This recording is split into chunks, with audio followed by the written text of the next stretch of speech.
हिल गया भाई। अब चल रहा है, अब हिलाना मत प्लीज, ठीक है। जो पहले चीज़ सारी, ये देखो आप दोस्तों को मैं समझाने की कोशिश ये कर रहा हूँ, वकालत के अंदर पढ़ाकू बंदों का भी ये नहीं है, मगर इंटेलिजेंट बंदों का है। इंटेलिजेंट बंदा वो है कि जो चीज़ सामने है हम उसको हैंडल किस तरीके से करना और उसका सवाल का जवाब कैसे निकालना। तो समझ आपस में बात ये आई कि बोलने की एबिलिटी होनी चाहिए, और कोई इतनी डरावनी चीज़ नहीं है, अगर मैं कर सकता हूँ तो तुम लोग भी कर सकते हो। Take it from me. लड़कियों के लिए और ज़्यादा मुश्किल होता है कि वो कहते हैं इधर बीबी ने तो बोलना ही नहीं चाहिए।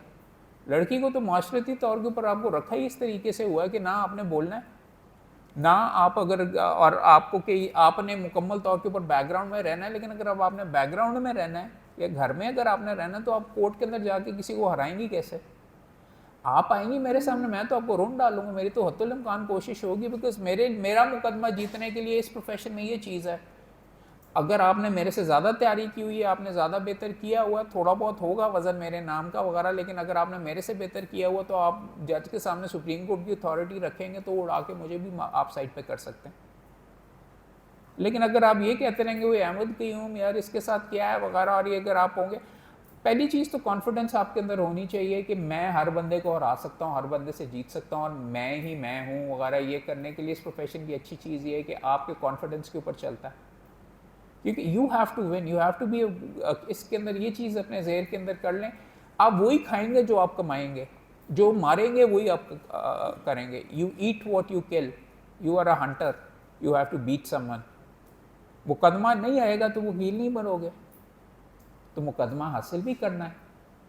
लोगों, अब इस प्रोफेशन में हमने आपके और भी हाथ बांधे हुए कि आप एडवर्टाइज नहीं कर सकते, तो लोगों को कैसे दिखाएंगे?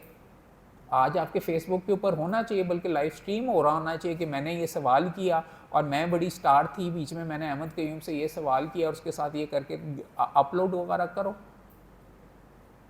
मेरे पास जब आप इंटर्नशिप के लिए आओगे, अगर आपने मेरे से कोई अच्छा सवाल किया हो तो शायद मैं आपको याद रखूं, अदरवाइज तो मैंने तो इस हफ्ते के अंदर ये दूसरा लेक्चर है मेरा। स्टार वही बनेगा बंदा या जीतेगा वही, अदरवाइज ठीक है, दिहाड़ीदार वकील भी होते हैं जो बीच में यहाँ पे आप पता नहीं होता अगले मिनट कहाँ से आ रहा है कमाई वगैरह का सारा सिलसिला, मगर आपने उस तरह नहीं बनना। और देखो मैं ही अपने ईगो से बात वगैरह नहीं कर रहा, मेरे पास कोई 200-300 अब तक एसोसिएट्स रह चुके हुए हैं, और हर दफ़ा मैं शो ये मारता हूँ कि चीफ जस्टिस पाकिस्तान जिस बंदे के एक्चुअली दस्तखतों के साथ चीफ जस्टिस पाकिस्तान बना है वो मेरा जूनियर था। लॉ सेक्रेटरी पाकिस्तान का, फेडरल लॉ सेक्रेटरी जो है राजा नईम साहब, नईम अकबर, एक हम्बल बैकग्राउंड से थे, मेरे दफ्तर से। वो कर सकता तो तुम क्यों नहीं बन सकते? पिछली दफ़ा कनेट से जो लड़की आई थी मेरे दफ्तर के अंदर, उसने सिविल जज के अंदर टॉप किया, वो कर सकती तो तुम क्यों नहीं कर सकते? होंगे शहजादे यहाँ पे, होंगे चेहरे भी बिकते होंगे वगैरह, बट फिर कहा आजम नज़ीर तारड़ साहब भी तो हैं, सिमून साहब भी हैं, वो तो नहीं कोई सिल्वर स्पून के साथ पैदा हुए ना। और फिर बता, chief justice Lahore high court हैं, लड़कियां किस तरीके से आप पीछे कह सकती हैं? आयशा मलिक साहिबा हैं, और इंशाल्लाह मेरी बेटी भी है। मैं चाहता हूँ ये प्रोफेशन, मुझे इतना ज़्यादा इसके साथ प्यार है, मैं चाहता हूँ मेरा बेटा मोमिन और मेरी बेटी फातिमा दोनों इसके अंदर आएँ। तो इसलिए यहाँ पे बैठ के आपको मैं कह रहा हूँ कि आपको अपने आप को ढालना और बदलना पड़ेगा। एक चीज़ जो आप सारे जिसके ऊपर मुकम्मल तौर के ऊपर यहाँ पे फेल कर रहे हैं, जो एक वकील के लिए सबसे इम्पॉर्टेंट चीज़ होती है, वो दिमाग और हाथ का कनेक्शन होता है, लिखने का। जो कान से, कान, दिमाग और उसके बाद हाथ का, वो आप में से नज़र आ रहा है एक के अंदर भी नहीं है, और आप उसको ट्रेन भी नहीं करना चाहते। कॉलेज आपकी इस तरीके से भी होता है, वो क्या अहमद क़य्यूम जज ये क्या कह रहा है, या अहमद क़य्यूम क्या कह रहा है? अच्छा, अहमद क़य्यूम ने 5 जुमले कहे हैं, उस 5 जुमलों का अखज़ ये है मेरे दिमाग के अंदर, मैं कागज़ के ऊपर ये लिख लूँ एक जुमला। इसने शायद बीच में भी पेन लाया, बाकी आप नहीं कर रहे। This is the most important thing that, one of the most important things that a lawyer does. Client आया, उसकी बात समझ के उसके इंपॉर्टेंट नुक्ते कागज़ के ऊपर लिख लेने। ज़ुबानी सारे का सारा जहन के अंदर नहीं रहता, प्लीडिंग एक्चुअली कागज़ पे लिख के आपने करनी होती।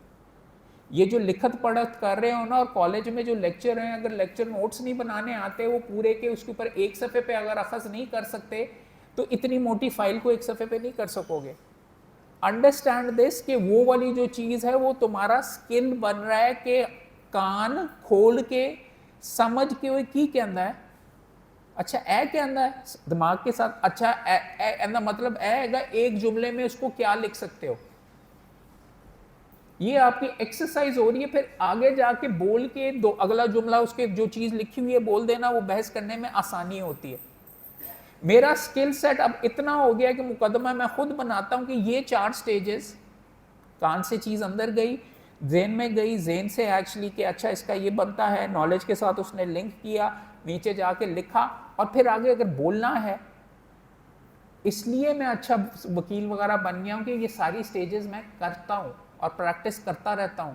मैनू की पई हुई, मेरे से ज़्यादा, मेरे एसोसिएट से ज़्यादा कागज़ मैं भर रहा होता हूँ हर मुकदमे पे।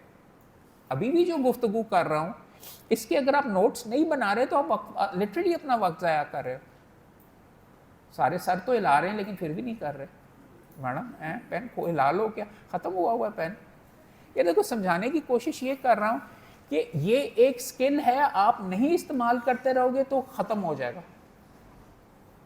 गहराई में इसने क्या कहा है, वकील का सबसे क्रूशल नुक्ता, सबसे इंपॉर्टेंट चीज़ ये होती है, इतनी मोटी फाइल को कोई अंदर नुक्ता किएगा, जज को कहना क्या है, वकालत मेरे से लिखवा लें, इतनी मोटी फाइल भी अगर है, आपके चेहरे के अंदर से जो पहले 5 जुमले निकलेंगे वही है।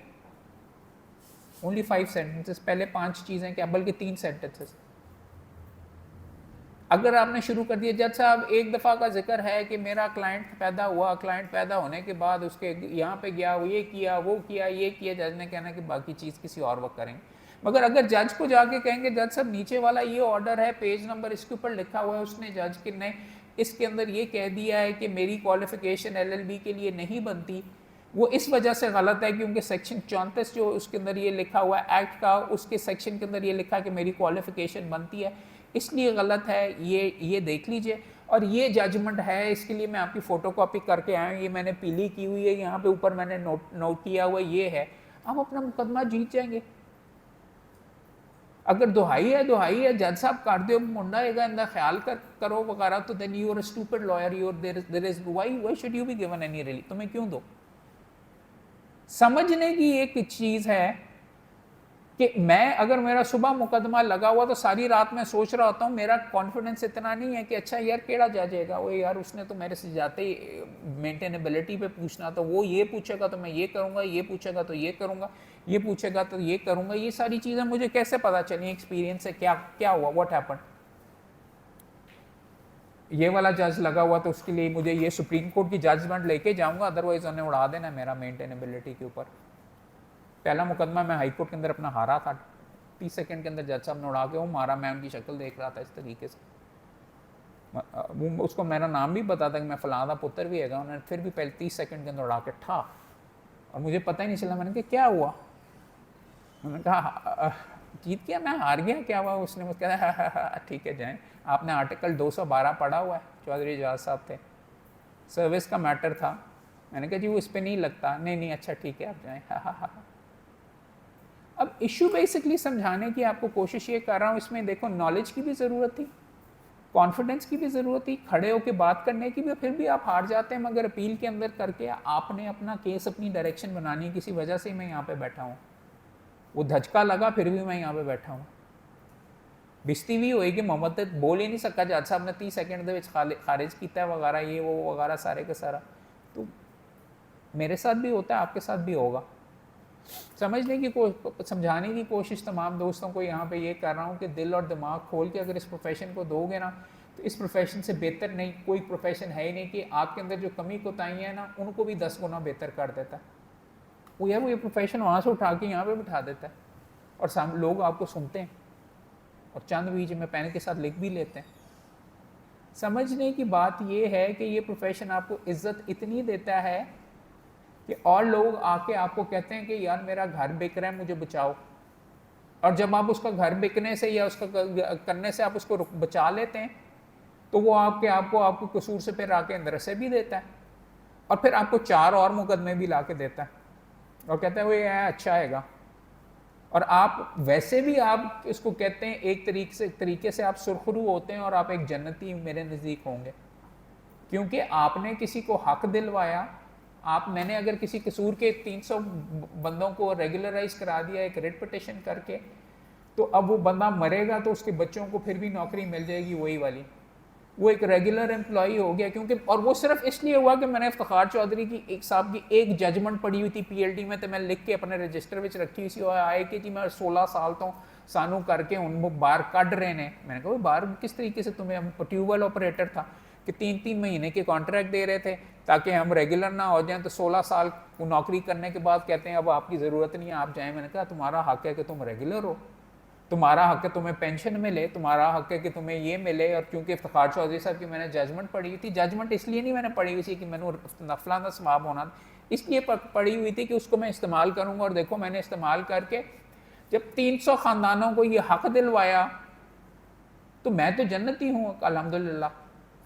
और मैं गुनाह वगैरह जो करता रहता हूँ अपनी साइड पे, मगर मेरा दीन ईमान वगैरह ये है कि अगर आप किसी की मदद वगैरह करते हैं, बट ठीक है हराम पने के ऊपर अगर मैं आता और मैं अगर किसी बेवा की भी ने मुझे अंगूठा लगा के प्रॉपर्टी दे दी अपनी, मैं बहन के नाम के ऊपर ट्रांसफ़र कर दूँ, बेवा ने तो मर खप जाना है, उसने मेरे साथ क्या कर देना है। मैं तो बड़ा तोप वकील हूँ, तो मैं मुझ पे सबसे बड़ी लानती और सबसे बड़ा मैं जहन्नमी भी मैं ही हूँ। ये प्रोफेशन वो प्रोफेशन अगर आप इसको सीरियसली नहीं ले सकते ना, ये बच्चों का खेल नहीं है। लोगों के एक्चुअली ज़िंदगियां तबाह हो जाती हैं आपकी वजह से, क्योंकि आपका ख्याल था कि आपने तैयारी नहीं की और आपने बीच में जल्दी जाना था और आपने ये करना था और वो करना था।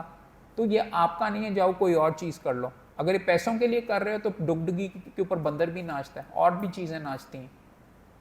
अगर इस प्रोफेशन को बेचने के लिए आ रहे हो, you need to be very very clear about this particular thing. Because देखो यार, इसको मैं सुबह मेरी 3 दिनों से ना मुझे सांस आ रहा था, मुकम्मल तौर पे जुकाम हुआ है, अभी भी मैं बीमार पड़ा हुआ था बिस्तर के अंदर से। उधर से ये उठ के मुंह उठा के आया हूँ, थोड़ी बहुत शेव वगैरह की है कि मैंने वादा किया हुआ था, मेरी कमिटमेंट थी कि मैंने आना है, मैं करना तो फिर मैं करना। मुकदमा लगा हुआ, चाहे मैं बीमार हूँ।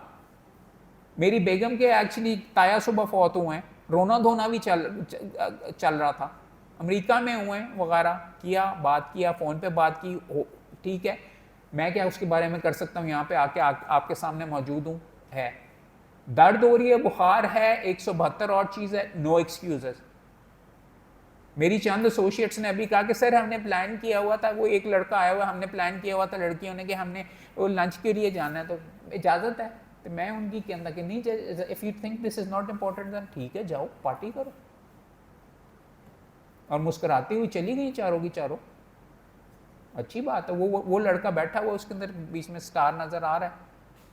नहीं होगे तो नहीं होगे, जाके if you are not there I will not give you the work. सादी सादी चीज़ है, मगर जो दिखता है वो चलता है।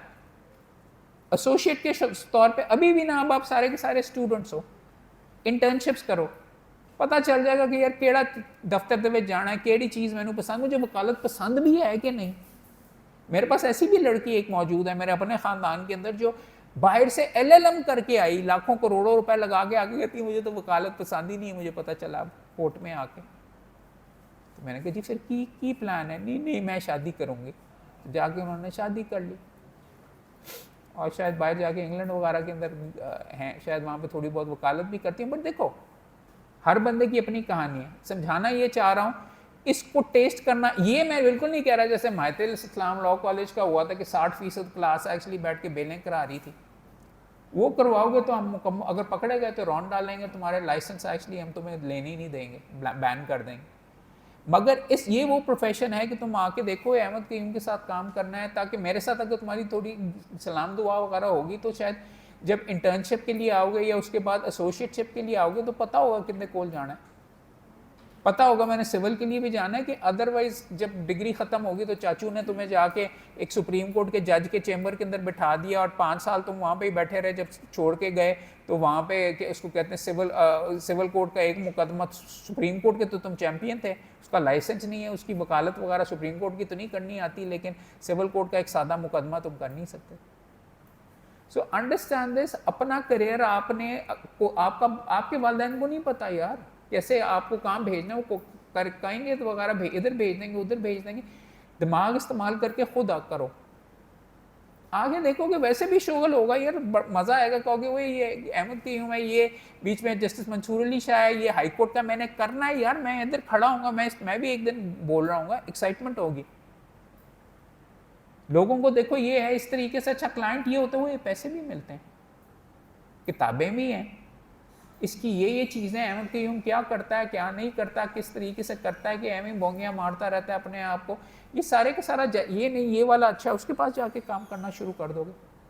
बट ये चीज़ अपने आखिरी 2 सालों में इट्स वेरी गुड कि आप सारे यहाँ पे मौजूद हो, मेरे से लिखवा लो, इस प्रोफेशन में चांसेस ऑफ सक्सेस 5 से 10% हैं, मेरे तरह के शहजादे हो गए तो 10 या 15% होंगे, क्योंकि बड़े कनेक्टेड हो या बड़े इलीट्स वाली साइड से आते हो, मगर अगर मैं भी मेहनत ना करता हूँ मुकम्मल तौर के ऊपर तो बड़े बड़े जजों के बच्चों की वकालत नहीं चलती जब अब्बू नहीं बैठे होते वहां पे।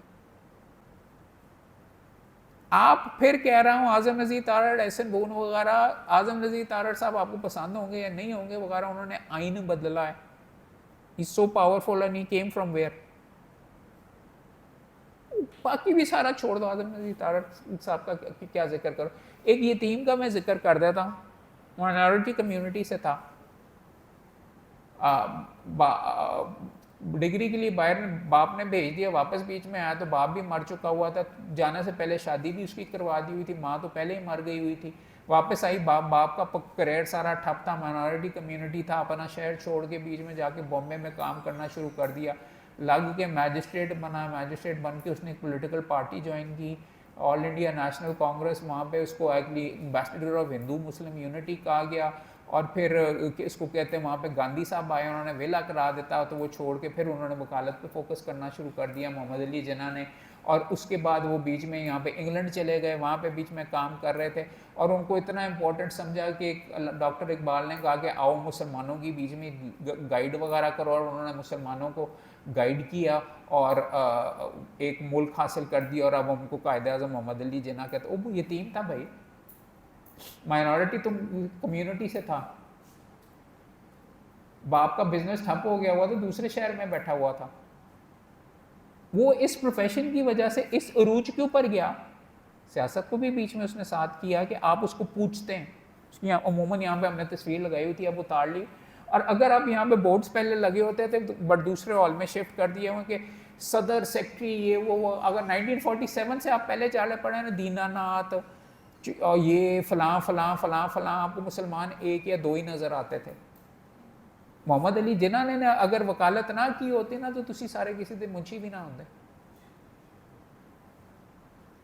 अप्रिशिएट कि आप किस प्रोफेशन से आप आ रहे हैं और उसकी डिसएडवांटेज देखो, वो कोई खुदाई मखलूक नहीं था। वकील का कॉन्फिडेंस ये होना चाहिए हमारे में से ही था यार। अब फिर कह रहा हूं तुम सारों से मीलों पीछे था भाई। Look at where he ended up. Allama Iqbal, Gandhi, Nehru, Nelson Mandela, वो क्या उसको कहते हैं इब्राहिम लिंकन, दुनिया के नक्शे जिन लोगों ने बदले और मुआशरे बदल डाले वो सारे वकील थे। तो ये लल्लू पंजू का किसी का नहीं है ये प्रोफेशन। और आपके सामने गुफ्तगू भी यही करना चाह रहे हैं। अगर आप अपने आप को उस लेवल के ऊपर नहीं रखोगे ना तो ठीक है, फिर थल्ले ही रहो।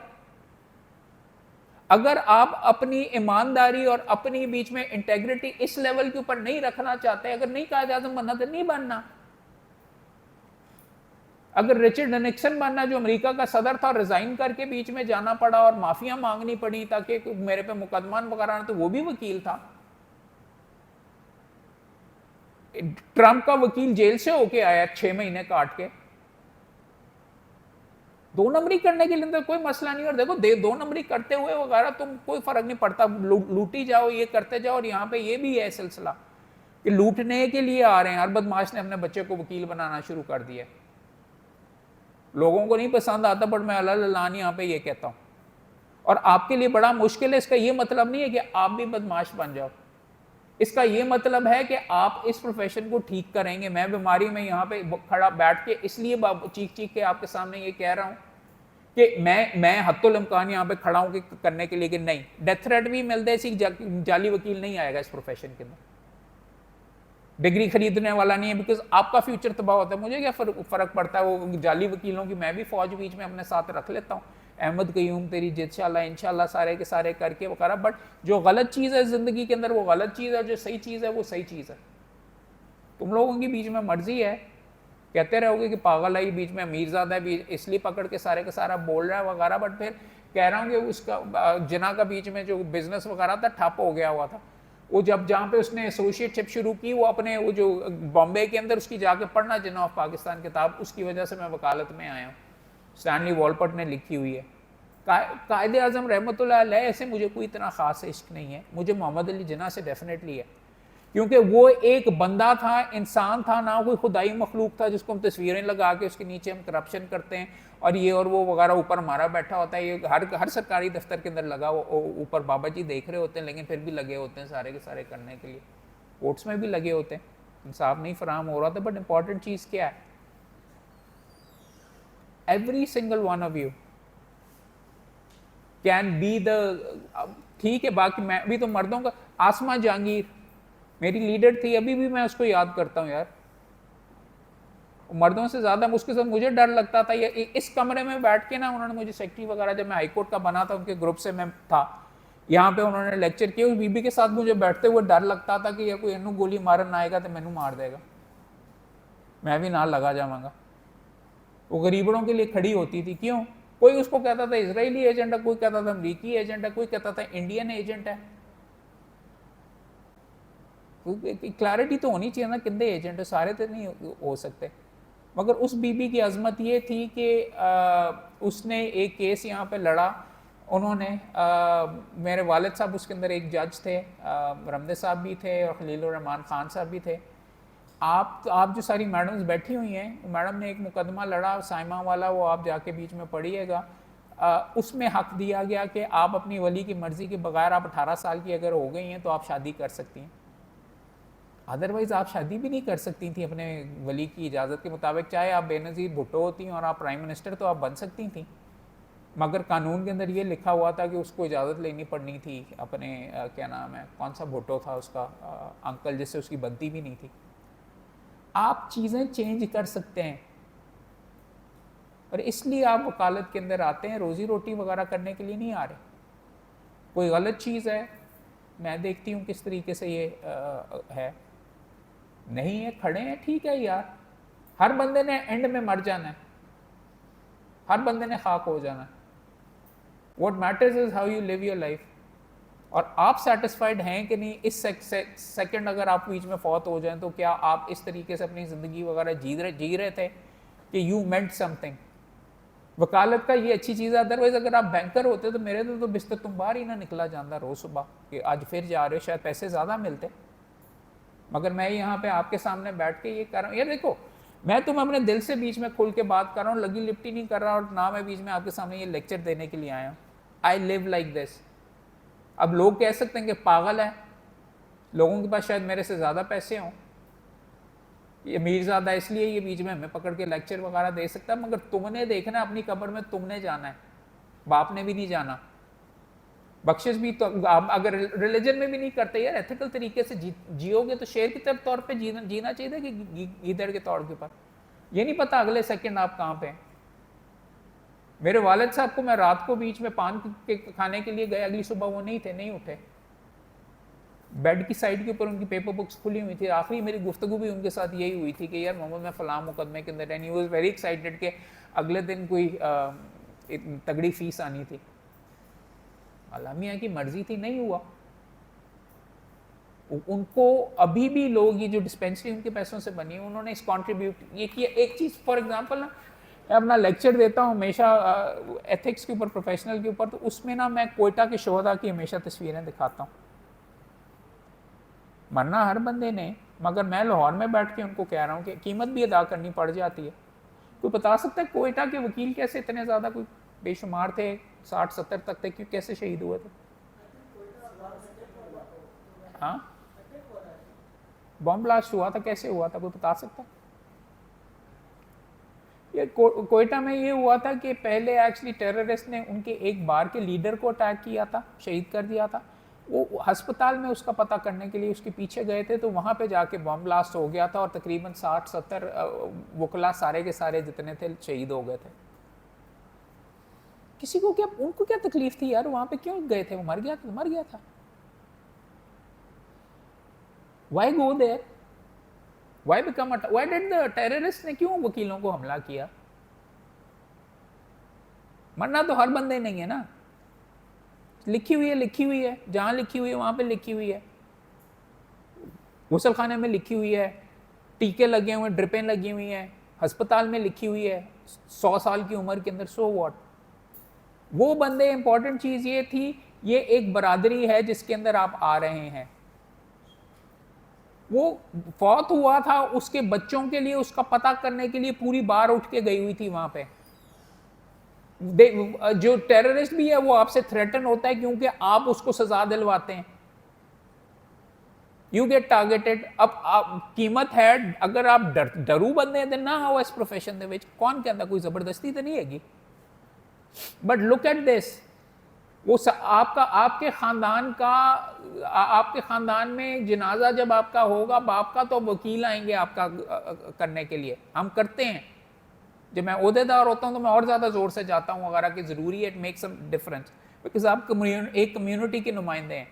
जहां यहाँ पे आप पे ड्यूटी बहुत है, यहाँ पे ये दिस इज एक्चुअली अ बरादरी। जिस चीज में आप आ रहे हैं होगा, अब आपके और भी होंगे, हमें ये नहीं करते, हमें ट्रेनिंग नहीं करते, ट्रेनिंग भी हमने शुरू कर दी है ताकि आप ईमानदारी से कमा सकें। अभी भी बैठ के आपको यही बता रहा हूँ, बट अंडरस्टैंड दिस कि आप कितनी ग्रेट चीज को ज्वाइन करने के लिए जा रहे हैं, और अगर आप इसको प्रॉपरली आप अप्रोच नहीं करोगे ना यार, तो फिर ठीक है, बंदर भी डुगडुगी के ऊपर नाचते रहना। So it is very important for you to actually have a direction in life. एक नुक्ता जो मैं आप तमाम दोस्तों के साथ यहाँ पे गुफ्तगू के अंदर करना चाहूँगा, आपने तो कोई सवाल है तो पहले आप मेरे से सवाल कर लीजिए यार, देखते हैं। ये थोड़ा सा लंबा, हाँ बोलो। आवाज़ नहीं आ रही, इधर तक ऊंचा बोलना चाहिए ताकि इधर तक आवाज़ है।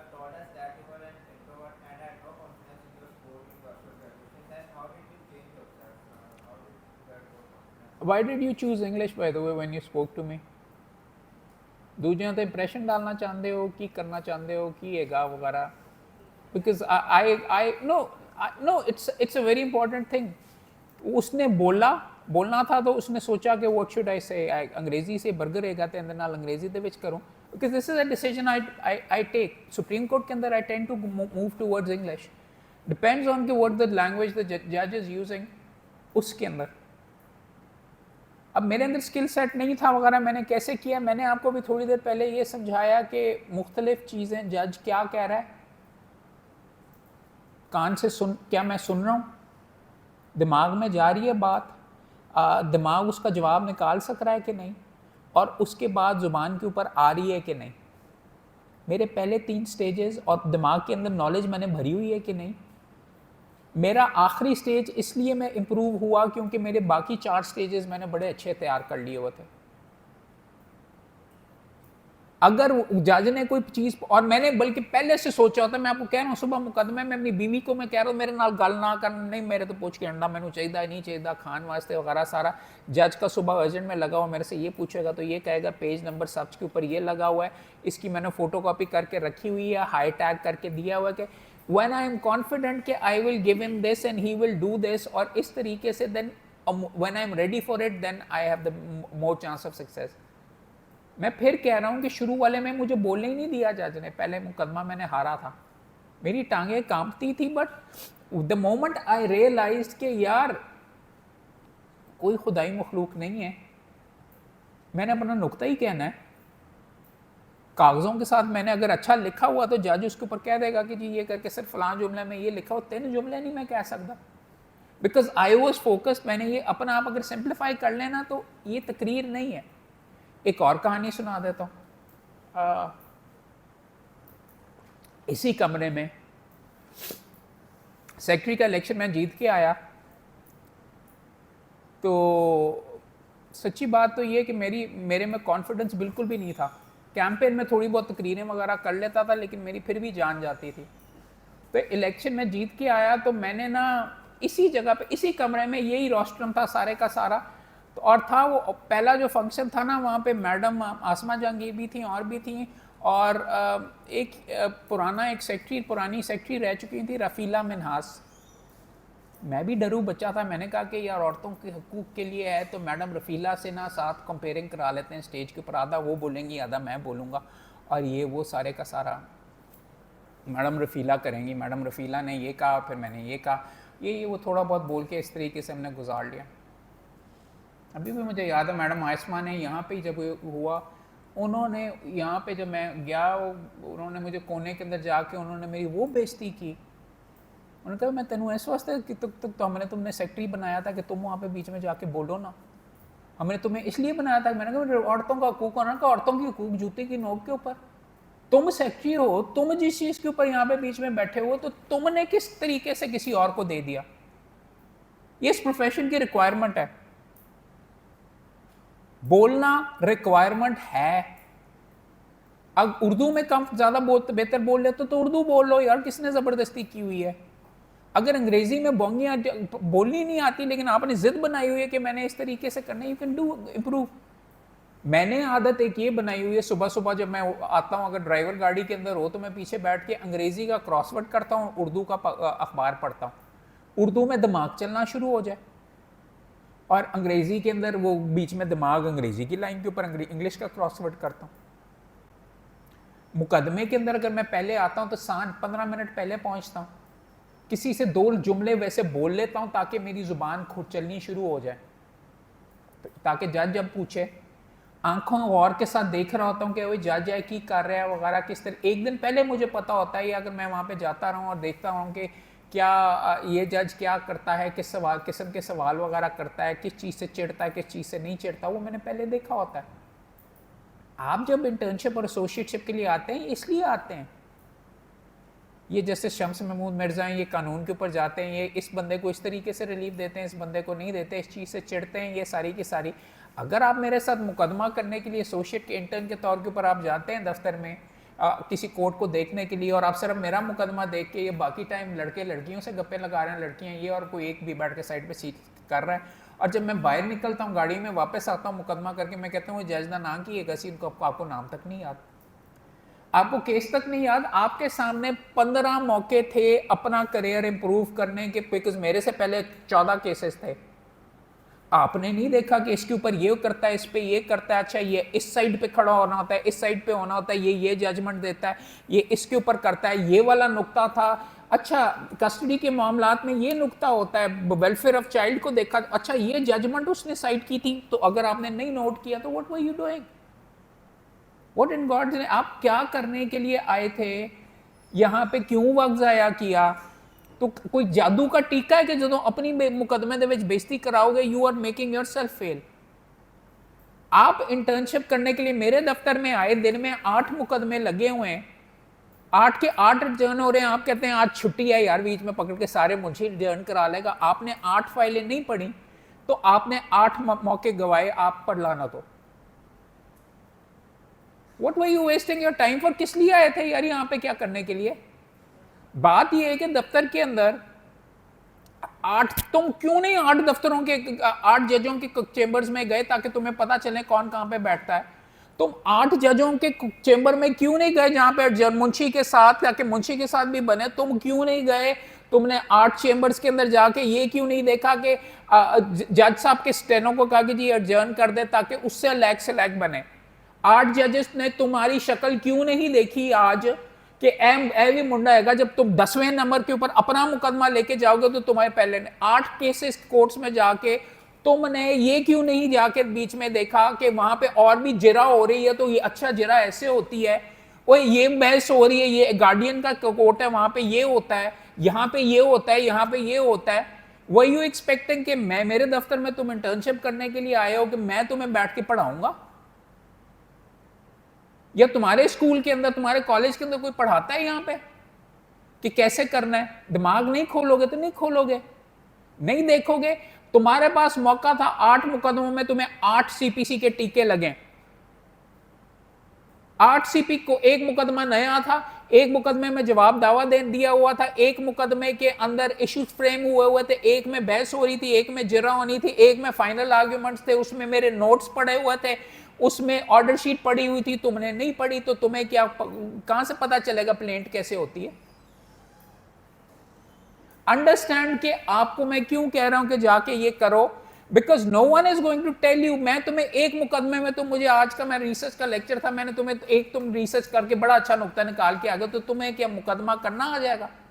जबकि तुम अगर जाके ये एक इंटर्नशिप में 8 मुकदमे भुगताओगे और तुम फाइल खुद खोलोगे, खुद पढ़ोगे, सारी जुबान पे चढ़ेगा, ऑर्डर शीट देखोगे, ऑर्डर शीट ये होती है, अच्छा जिरा में ये लिखा जाता है, ये सवाल किया जाता है, ऐसे होके I am not a performing बंदर for you, you are the reason you were there. मेरे वालिद साहब ने मेरे पे सबसे बड़ा एहसान ये किया कि उनकी वजह से मुझे मौके मिले। उन्होंने सवालों के जवाब कभी भी मुझे, मेरे बाप ने नहीं दिए यार, मेरे से प्यार करता था, तो तुम्हें किस चीज के लिए हम बीच में यहां पे आके दें? समझाने के लिए, चीखने का और वो सख्त बोलने का मकसद ये है कि तुमने अपने आप का खुद चालू करना है सिलसिला, तुमने मुंह भी अपना खुद चलाना है, फाइलें भी खुद खोलनी है। जब खोलोगे ना फाइलें, तो जब सीपीसी पढ़ोगे तो समझ आएगी, वो अच्छा ये होती है प्लेंट, वो ये पैराग्राफ, आखिरी 3 पैराग्राफ इसलिए ये होती है प्रेयर, ये सूट फॉर तमील मुख्तस स्पेसिफिक रिलीफ एक्ट, अच्छा ये होता है, और अच्छा उसका जवाब ये दिया जाता है, वो इश्यूज जो फ्रेम होते हैं वो इसलिए होते हैं, और उसके बाद ये जो जिरा होती है, एविडेंस इस तरह लिखी जाती है, ऑर्डर शीट ये होती है, ये लफ्ज मुद्दई मुद्दा अलह का मतलब ये होता है। और ये चीज, अंडरस्टैंड दिस, ये चीजें अगर तुम अपने हाथ से गुजारनी शुरू कर लोगे तो दुनिया का तुम्हें कोई बंदा पीएचडी भी नहीं उड़ा सकता। वो पीएचडी वाले ने तो कभी प्लेंट ही नहीं देखी होती, आ जाते हैं डॉक्टर वगैरह, हम उनको पकड़ के उंगलियों के ऊपर, मैंने सिविल कोड का काम किया, उंगलियों पर नचाते हैं।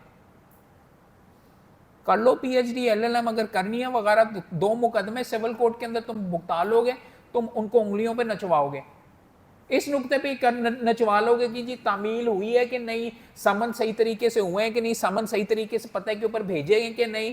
आपने वो बर्गर वाले तो होते हैं, वो ऊपर की कानूनी कॉन्स्टिट्यूशनल नुक्ते वगैरह निकाल रहे होते हैं, वो कहाँ पे बीच में यहाँ पे चलते हैं।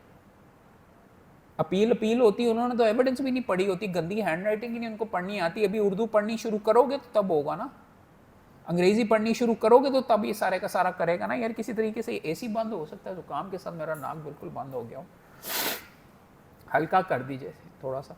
सो understand this, there is a logic to this, how you go ahead and learn. बहुत आसान तरीका। अब एक आप तमाम दोस्तों, मेरे हमारे पास कितना टाइम है अभी? घंटा है, चलो अच्छी बात। आप सारे दोस्तों को जूरिस्प्रूडेंस वगैरह तो पढ़ते हो, लेकिन दिमाग नहीं इस्तेमाल करते कि वकालत है क्या, क्यों होती है। आपके साथ मैं गेम खेलूंगा, चलो खुल के ज़रा ये मेरे साथ बात वगैरह करो। इन साहब ने मुझे 5 करोड़ रुपए किराए के ऊपर दिए, किराए के ऊपर नहीं उधार दिए कि यार ये ले लो। मैंने कहा यार मुझे बड़ी ज़रूरत है, 5 करोड़ रुपए दे दे यार, बीच में ये करना है, मैंने वो करना है। इसने मेरे से मेरे प्रॉपर्टी के डॉक्यूमेंट्स भी मेरे से ले लिए, और मैंने एक लिख के इससे मुआहदा भी कर दिया कि यार 1 महीने के बाद वापस कर दूंगा। 1 महीने के बाद ये मेरे पास आया कि यार मेरे पैसे वापस कर दो, और 5 करोड़ 10 लाख, मैंने कहा कि 10 लाख और भी दूंगा। मैं कहा केड़े 10 लाख वगैरह, केड़े 5 करोड़ रुपए, तुमने तो मुझे पैसे नहीं दिए। या मैं इसको कहता हूँ मैं वकील हूँ, जाओ जो पुट लो, जो पुटना है, मैं नहीं देता। Normal every happens every day. So पहली चीज तो ये क्या करेंगे, इनको क्या करना चाहिए हैं? खुद ही दे देंगे लीगल नोटिस किस चीज का? वो तो लीगल नोटिस का भी मैं बताऊंगा, तुमने अपने क्लाइंट का वहाँ पे बेड़ा गर्क कर दिया। बट ये मेरे पास आते हैं, तो पहले तो ये बताओ कि आम बंदा है, ये मोहल्ले के बदमाश के पास क्यों नहीं रोता हुआ चला जाता कि वो मेरे साथ ये हुआ है, मुझे पैसे लेके दें? या फिर एमएनए के पास क्यों नहीं चला जाता कि वो दादरसी वगैरह करे, उसको बुलवाए अहमद कीम को, आके कहे कि जो अहमद कीम पैसे देते हो कि मैं तो ये मुकदमा करें या ये वो वगैरह। Why doesn't he go to बदमाश, या खुद क्यों नहीं बंदूक पकड़ के ले आता, ओए पैसे दो? उसमें क्या गलत बात है? मैंने पैसे तो लिए हुए इसके, तो बंदूक निकाल लो, कहो अहमद क्यों पैसे दो, व्हाट्स रॉन्ग विद इट? क्या कॉन्फ्लिक्ट होगा? कानून क्या चीज़ होती है? मैंने पैसे दिए हुए, कानून जाए भाड़ में, मुझे मेरे पैसे चाहिए। वो उसको क्या चीज़ चाहिए? उसको कानून चाहिए, उसने ठेका उठाया हुआ है। क्या? क्यों? What is the logic of it? What's the point of it? Why? Why? क्या कोई लीगल होने से वकील के पास जाके फीस देने का, और पहले 5 करोड़ रुपए डूब गए तो वकील को जाके लाखों रुपए और दे? Why should he waste his time? Why? What is the point? ये क्यों बनाए हुए हैं कोर्ट? आप क्यों वकील बन रहे हैं? What's the point? खुद क्यों ना ले ले? लॉयर कौन सा रिलायबल है? यहाँ पे तो कोई मुकदमा फैसला ही नहीं होता, पैसे ही नहीं वापस मिलते, 10 साल तक आप बीच में डिग्री नहीं करा सकेंगे। अब क्या बात करें? What's the reliability? Why should he go to court? Court क्यों बने हुए हैं?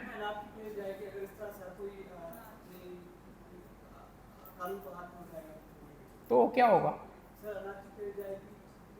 ठीक है, चलो थोड़ी बहुत मान लेता हूँ, हर बंदे ने बंदूक निकाली तो गोलियां चलनी शुरू हो जाएंगी, सारे मारे जाएंगे।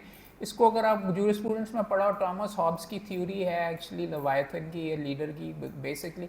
यार ये मैं क्या है, सारे ने पेन फाड़ के लिखना शुरू कर देता है। बाकी मेरे जो सोने के मैं पर्ल्स दे रहा था वो आपने एक नुक्ता नहीं, हॉब्स से लगता है वो खास मोहब्बत है जूरिस्प्रूडेंस के ऊपर। ये लेक्चर नहीं हो रहा, ये सबसे यूजलेस चीज़ मैंने आपको बताई है, जूरिस्प्रूडेंस तक की तुक्के वगैरह, जो बाकी चीज़ मजाल है किसी ने कोई लिखी हो। यार देखो, हॉब्स का लेवियाथन वाला ये सिलसिला है कि आप एक बंदे को सबसे ज़्यादा पावरफुल बना देते हैं, एक गवर्नमेंट को बना देते हैं ताकि एक दूसरे के हम सर ना फाड़ें, उसको सारी की सारी पावर दे देते हैं कि वो बैठ के ये करे। तो अगर कोई दो पार्टीज़ के आपस में डिस्प्यूट्स हैं तो उन्होंने तुसी फड़ा देते हो कि यार जज साहब एक बंदे को कह देते हैं कि तुसी जज हो, तुसी देखो, ठीक है। तो मुझे ये बताइए कि उसको जज को बिठा दिया उन्होंने, तो सीधा जज के पास क्यों नहीं चला जाता? दुहाई है पर्सनली जमा करा के।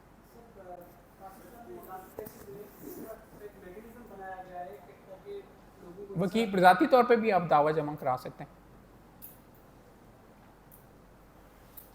You can do it in person. हाँ, थोड़ा सा that is one reason as well. But अच्छा मुझे ये बताओ कि वो आप उसके पास समझाने की मैं कोशिश ये कर रहा हूँ आपको कि एक तो आपने बना लिया कोर्ट, वो बंदा चाहता क्या है, आपका क्लाइंट क्या चाहता है? रिलीफ का क्या मतलब होता है? वो टॉयलेट में भी होती है? वो क्या चाहता है इस केस में? ये बंदा क्या चाहता है? आसान जुबान में नहीं, अब वो क्या चाहता है? अपनी जेब में पैसे चाहता है। यानी आपका काम क्या है? मुकदमा जीतना नहीं है, डिग्री हासिल करना सिर्फ नहीं है। वकालत के अंदर क्या है, किस चीज के लिए?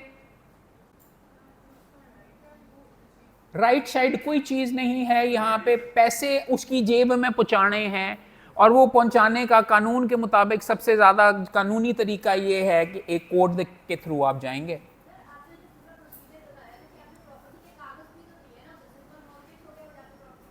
हाँ हाँ, प्रॉपर्टी किसके नाम के ऊपर? तो वो बेच सकता है? नहीं, तो वो अगर बेचने के लिए जाता है मैं उसका सर फाड़ दूंगा, कब्जा कौन को जो लेने के लिए आएगा? नो, आई अंडरस्टैंड, अच्छी बात, she is thinking like a lawyer कि you have to look at जो आपके पास अपॉर्चुनिटीज हैं, आप उनको पैसों में कैसे कन्वर्ट कर सकते हैं। As a lawyer you would advise, you would say कि यार केड़े कागज है नहीं हम ये शायद बेच सकें।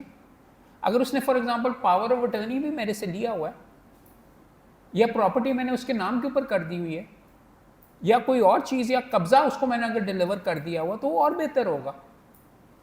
सो स्टार्ट उस लड़की की खास ये very very good because she is thinking like a lawyer कि मेरे को केड़ी मूव हैगी, मैं किस तरीके नाल इस्तेमाल कर सकती हूँ, केड़े प्यादे को कहाँ पे ले जा सकती हूँ, ये सारे का सारा look I gave you all of the options. केड़ी प्रॉपर्टी थे तो उसका क्या फ़ायदा होगा, पैसे मिल जाएंगे। अगला कैसे फंस जाएगा, वो नहीं उसने बेचनी, उसका घर की उसने अपने एसेट दिया हुआ, तो स्टे लेके करे रखे अगले, ठीक है 25 साल तक बैठे रहेंगे, मैं एंजॉय करता रहूँगा और 5.5 करोड़ रुपए नहीं मिलेंगे। Once again you need to have clarity in mind कि की चाहिए। Now you can talk about decree, हम परमानेंट इंजंक्शन जमा कराएंगे, बट सबसे इंपॉर्टेंट चीज़ वकालत के अंदर इज क्लैरिटी ऑफ थॉट। क्या चाहिए, की चाहिए, क्यों कर रहे हो, किस तरह करोगे, की मांगना है। ये जो आप होते हैं ना सारे के सारे लैंग्वेज स्पेसिफिक परफॉर्मेंस रिकवरी के अल्फाज में वो इसलिए आपके सामने इस्तेमाल उसमें गुम जाते हैं। Go to the root of the problem के पैसे कन्वर्ट करवाने, डिक्री मिल गई, हाँ हम जीत गए, so what has he won, उसको क्या मिला है,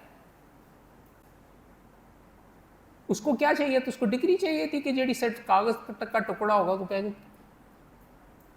why did you go to once you receive a decree for say 5 crore 10 lakh रुपए, क्या करना है उसको, पैसे कैसे मिलेंगे, that is why you went to court। क्या कोई बता सकता है की होएगा फिर, आपने नहीं बोलना, मेरे सोशल ने उसको ये हमें थोड़ी घंटा पहले बात हुई थी हमारी, एग्जिट की फांसी, वो क्या बला होती है, मैंने नहीं समझ आती, सोशल कॉन्ट्रैक्ट क्यों होता है यार, सीधी सीधी गल नहीं कर सकते क्या, ये थ्योरियां बोंगियां मारी जा रहे हो मेरे सामने, पता तुमने बड़ा पढ़ा हुआ है, बड़े पढ़ाकू हो गए तुम। हाँ वो केड़ी जिम्मेदारी है, डिग्री मिल गई है, पैसे कैसे मिलेंगे, ये तुम अपने क्लाइंट को ये भाषण दोगे, सोशल कॉन्ट्रैक्ट होने का केड़ा सोशल कॉन्ट्रैक्ट, मैं तो नहीं किया, तुम कहोगे रियासत किस बोलने का, केड़ी रियासत, मैनू मेरे पैसे चाहिए, उसने तुम्हारी गला पकड़ लेना, उन्होंने कहना कि वकील साहब ए कागज मैनू विखा रहे हो कि मेरे पैसे कितने ने, पैसे पैसे पैसे पैसे कैसे दिलवाओगे, अब बताओ। 1 2 3 4 वकील ये होता है, वो कहेगा ये है, these are my option, this is what we are going to do, that is जिस लेवल के ऊपर आपने कानून पढ़ा होगा, क्या करोगे, एग्जीक्यूशन बिल्कुल सही का है, what how does the degree turn into money, that is what वकालत इज, उस लेवल पे पढ़ो, क्या मतलब, प्लीज टेल मी।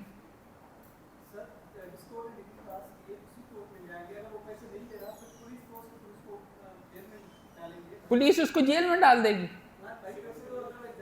जेल डाल देगी सीधी, उसने कोई कत्ल किया है क्रिमिनल कोर्ट में, आप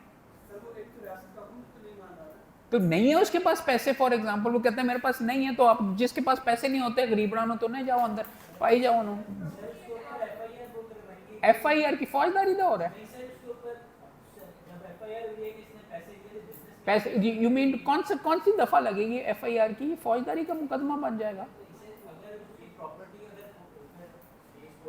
और बल्कि तुम्हारे पास तो एसेट्स पड़े हुए हैं वगैरह, वो तुम्हें तो मैंने अपनी ज़मीन देती हुई है, कागज़ भी तुम्हारे पास है, तो मेरा क्या उसके अंदर फ्रॉड या कोई मैंने क्या 2 नंबरी वगैरह की हुई है जो मुझे हैं,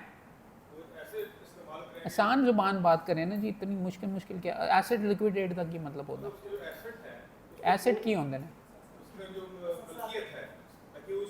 जो ज़मीन हैगी जेड़ी दिती हुई है उसको बेचने की कोशिश करेंगे। कानून को इस तरीके से पढ़ो कि भाई अगर अब डिक्री आ गई तो अब इसको पैसों में कन्वर्ट करने के लिए मेरे पास क्या क्या एबिलिटीज है, कोई बता सकता है कि कौन सा कानून लगता है इसके ऊपर जिसमें ये लिखे हुए हैं, और नहीं यार खुदा सीधी बॉगी मारी है, मॉर्गेज उसमें कवर्ड है वगैरह, बट ये डिक्री को के ऊपर एक्शन कराने को इसने एग्जीक्यूशन का वर्ड यूज किया, कोई बता सकता है कहाँ कौन से कानून में लिखा हुआ, CPC का ऑर्डर 21 है, सारा कानून एक साइड के ऊपर, ऑर्डर 21 एक साइड पे, बिकॉज अद्धी चीज़ है होती है कि वो एक जो फैसला आ गया अब इसको पैसों में कैसे कन्वर्ट करना है, right. So what you go ahead and do is order 21 के अंदर मल्टीपल ऑप्शन है, कोई बता सकता है क्या क्या है? हैं? एक तो ये अटैचमेंट, अटैचमेंट का मतलब होता है कि प्रॉपर्टी आगे ना बेच सके, आप पहले ही इसको करवा लो। नहीं तो मेरे दोस्त ने, जो जीनियस ने, बीच में कहा था कि जी मैं लीगल नोटिस बेचूंगा तो मैं इतना तेज चीज हूं कि मैं अपनी फुप्पी के नाम के ऊपर अपना घर ट्रांसफर कर दूंगा, ताकि आप डिग्री अगर हासिल भी कर लें तो आप मेरे से ना ले सकें।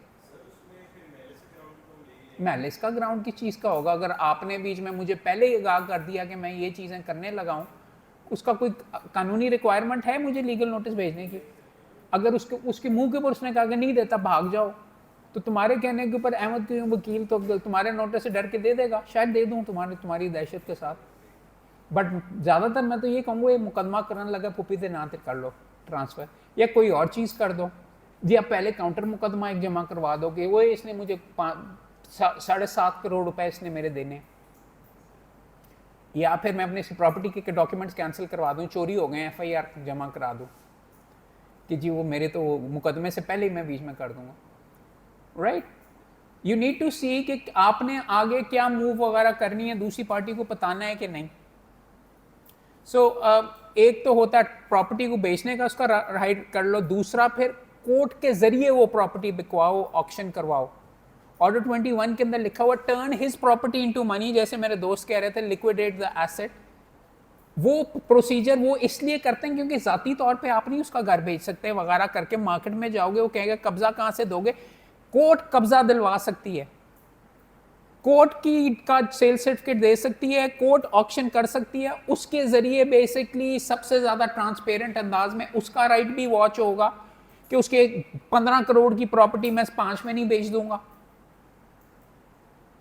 या फिर उसको उसके अगर अकाउंट्स हैं उसके अकाउंट्स में से कोर्ट ऑर्डर कर सकती है पैसे इधर ट्रांसफर करो, या फिर एक है बीच में सिविल प्रिजन में आप उसको डलवाने के लिए कह सकते हैं, वो भी ऑप्शन है ऑर्डर 21 में। तो समझें कि ये कानून जो आप आगे जाके ऑर्डर 21 CPC पढ़ेंगे क्यों है, इसलिए नहीं, एवं नहीं बनाया हुआ, there is a logic behind it. और ये जो सारी की सारी चीजें हैं उनको अगर इस तरह पढ़ोगे ना कि वही भाई मैं ऑर्डर 21 का यह फायदा कि मेरे को अगर डिग्री आ गई तो मुझे अगली फीस इस मिलेगी एग्जीक्यूशन की, और मैं उसके अंदर से ये भी करवा सकता हूँ ये भी करवा सकता हूँ, तो वो उस तरीके से पढ़ोगे तो बड़े अच्छे वकील बनोगे, बिकॉज तुम्हारी भूख और तुम्हारी रोजी रोटी उससे वाबस्ता है। अदरवाइज यू विल से कि ऑर्डर 21 रूल 66 समन्स वगैरह, what's the point of it, ये वो वगैरह, ऑर्डर 21 रूल 89 90 के बीच में जो ऑब्जेक्शंस हैं उनकी ये रिक्वायरमेंट्स हैं। दोनों साइड से गौर से पढ़ोगे, हो सकता है दूसरी साइड से वकील हो और तुम्हारे खिलाफ ये बीच में सेल हो गई, ऑर्डर 21 रूल 89 90 के तहत ऑब्जेक्शन जमा करवाओ, उनकी क्या रिक्वायरमेंट्स हैं वो करके मैं कानून को इस तरह पढ़ता हूं कि इस साइड से अगर करूंगा तो केड़ा फायदा, इस साइड से करूंगा तो क्या उसका फायदा, दूसरी साइड से पेश हो रहा हूं तो इसकी क्या रिक्वायरमेंट है वो फुलफिल नहीं होगी तो खारिज हो जाएगी। So read the law like this, और आसान जुबान के अंदर, रादर देन आप ये जो थ्योरियां वगैरह ये सही है, I read it, I gone through it, but I became an excellent lawyer because I started thinking like a lawyer. आज की थीम ये है कि थिंक लाइक अ लॉयर। कोई मसला जिंदगी के अंदर आ जाए तो उसकी सोल्यूशन वकील के तौर पे मैं की करांगा तो की होएगा। Let's take a look at the, अब ये जो दावा है, दावे के अंदर आप क्या लिखेंगे, कौन दावा बनाएगा भी अहमद कयूम के खिलाफ, कोई पता है? प्लेंट में क्या लिखोगे? ठहरो ना, बेसिकली आपस में बात कर लें। मैं समझाने की कोशिश ये कर रहा हूं कि सारी चीज के पीछे लॉजिक है, अगर आप दिमाग करेंगे तो आपने CPC नहीं भी पढ़ी तो मैं बता देता हूं कि उसके अंदर क्या लिखना है। दावा बनाना है, दावा क्या बला होती है, व्हाट इज अ दावा? प्लेन क्या मतलब, फैक्ट्स ऑफ अ केस क्या मतलब? वो एक कागजी दस्तावेज जिसके अंदर आपके मुकदमे की चीजें लिख देते हो। फैक्ट्स तो नहीं है ना, फैक्ट्स होते हैं बीच में, कागज होता है जिस पे लिखना है, बैठ के टाइप करना है या लिखना है, क्लाइंट से पूछोगे सारा कुछ लिखोगे। खत लिखते हो तो उसके ऊपर सबसे पहले क्या लिखते हो तारीख के बाद? खत पे बिस्मिल्लाह लिखते हो? बेद भी होती है यार, जमीन पे अगर गिर जाए खत पे नहीं लिखना चाहिए। मेरे अब्बू ऊपर आके वैसे 786 लिखते थे, मैं नहीं लिखता। ਉਹ ਭਾਈ ਕੀ लिखते हो, सब तो होते खत दे जिन्हों भेज रहे हो, तो दावे के ऊपर क्या लिखोगे? इन द कोर्ट ऑफ ये करके, ताकि पता चले किसको दे रहे हो। वो कौन का नंबर शंबर भी होता है, वो भी बीच में एक लवाजमात है, उसके अंदर जाके उसके बाद फिर अगली चीज क्या लिखोगे हैं? वो केड़ा किंदे खिलाफ? प्लेंटिफ वर्सेस क्या, और फिर अगला नीचे जाके और क्या लिखोगे, ताकि थोड़ी बहुत तमीज तो होनी चाहिए कि भाई किस चीज के लिए आए हो। नहीं यार, suit for recovery for rupees इतने इतने अगेंस्ट डिफेंडेंट नंबर 1 अहमद कीम ऑन बिहाफ ऑफ प्लेंटिफ। ठीक है, आपने ये इस तरीके से लिखा। नॉर्मली मैं वैसे अगर हूं ना, तो आपके नज़दीक सबसे ज़्यादा इंपॉर्टेंट चीज़ क्या होती है किसी दावे के लिए? जज सबसे पहले क्या चीज़ पढ़ता है? जज सबसे पहले प्रेयर पढ़ता है। आप मुंह उठा के गए जज के सामने, अस्सलाम वालेकुम जज साहब, कहते वालेकुम अस्सलाम जी, तो जज क्या कहेगा? तो प्रेयर इज की चाहिए। Prayer is so important that is the normally the first thing I draft किसी के अंदर। इन view of the aforesaid, a decree for rupees such and such may kindly be passed in favor of the plaintiff and against the defendant along with actually markup till the date of realization। ये सारे का सारा लिख के मैंने ये लिख दिया। क्यों? ये नॉवल नहीं है। Plaint is not a novel जो आप लिख रहे हैं कि जी एंड द इख्तिताम दे विच पता चलेगा कि कहानी दा क्लाइमैक्स क्या है। This is a thing, this is more like a cook book. Omelette बनाना है, ऑमलेट चाहिए, तो नीचे लिखेंगे जी एक ऑमलेट की रिक्वायरमेंट है, ऊपर जो उसके इंग्रेडिएंट्स और जो सारे स्टेप्स हैं you will write them down. Prayer लिखने का, प्रेयर इतनी इंपॉर्टेंट है कि इब्तिदा में सबसे पहले भी मैं वो ड्राफ्ट करता हूँ और सबसे एंड में भी रीड्राफ्ट में वही करता हूँ कि यार ये जब पहले वो ड्राफ्ट कर लेता हूँ तो फिर मैं ये देखता हूँ यार इस चीज़ के लिए क्या क्या चीज़ें बताऊँगा तो मुझे ये चीज़ मिलेगी, क्या चीज़ दिखाऊँगा तो ये चीज़ मुझे मिलेगी, क्या इसके लवाजमात हैं वो मैं लिखूँगा तो तब मैं करूँगा, और फिर एंड में जाके कहता हूँ कि यार मैंने सही चीज़ ही बीच में लिखी थी कि नहीं सारी। अंडरस्टैंड दिस कि this is how a lawyer thinks. What do you want? Where do you get it? Who, for whom? Against whom? How do you get it? What do you need to say to get it? आप में से अली बाबा की किसने कहानी सुनी है?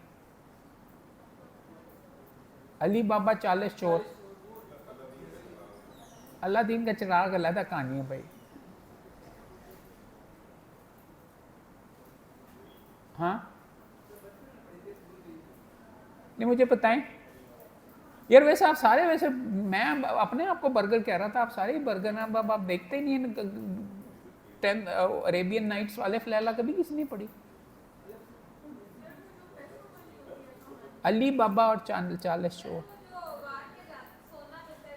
हाँ हाँ, मतलब खुलजात सिमसिम क्या चीज़ है? वो क्या होता है बीच में उसमें कहानी में, कोई बता सकता है?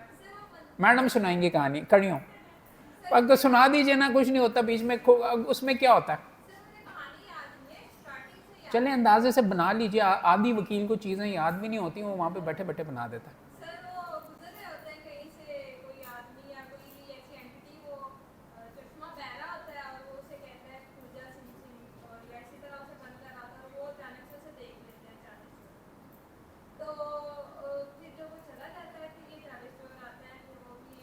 सारी कहानी दी एक्चुअली जड़ मार देती है मैडम ने, जो उल्टा कर। ओ भाई, अली बाबा चरा होता है एक जगह के ऊपर, चराने के लिए बीच में गया होता है, तो वहाँ पे जाके देख रहा होता है, तो वहाँ पे डाकू आ जाते हैं, 40 चोर आ जाते हैं। तो वो एक जगह पे डर के मारे छुप जाता है, तो वो देखता है कि गार के सामने जाके वो कहते हैं, एक जो उनका हेड होता है चोर, वो जाके कहता है खुल जा सिम सिम। तो वो जो गार होता है मैजिक का होता है वो खुल जाता है।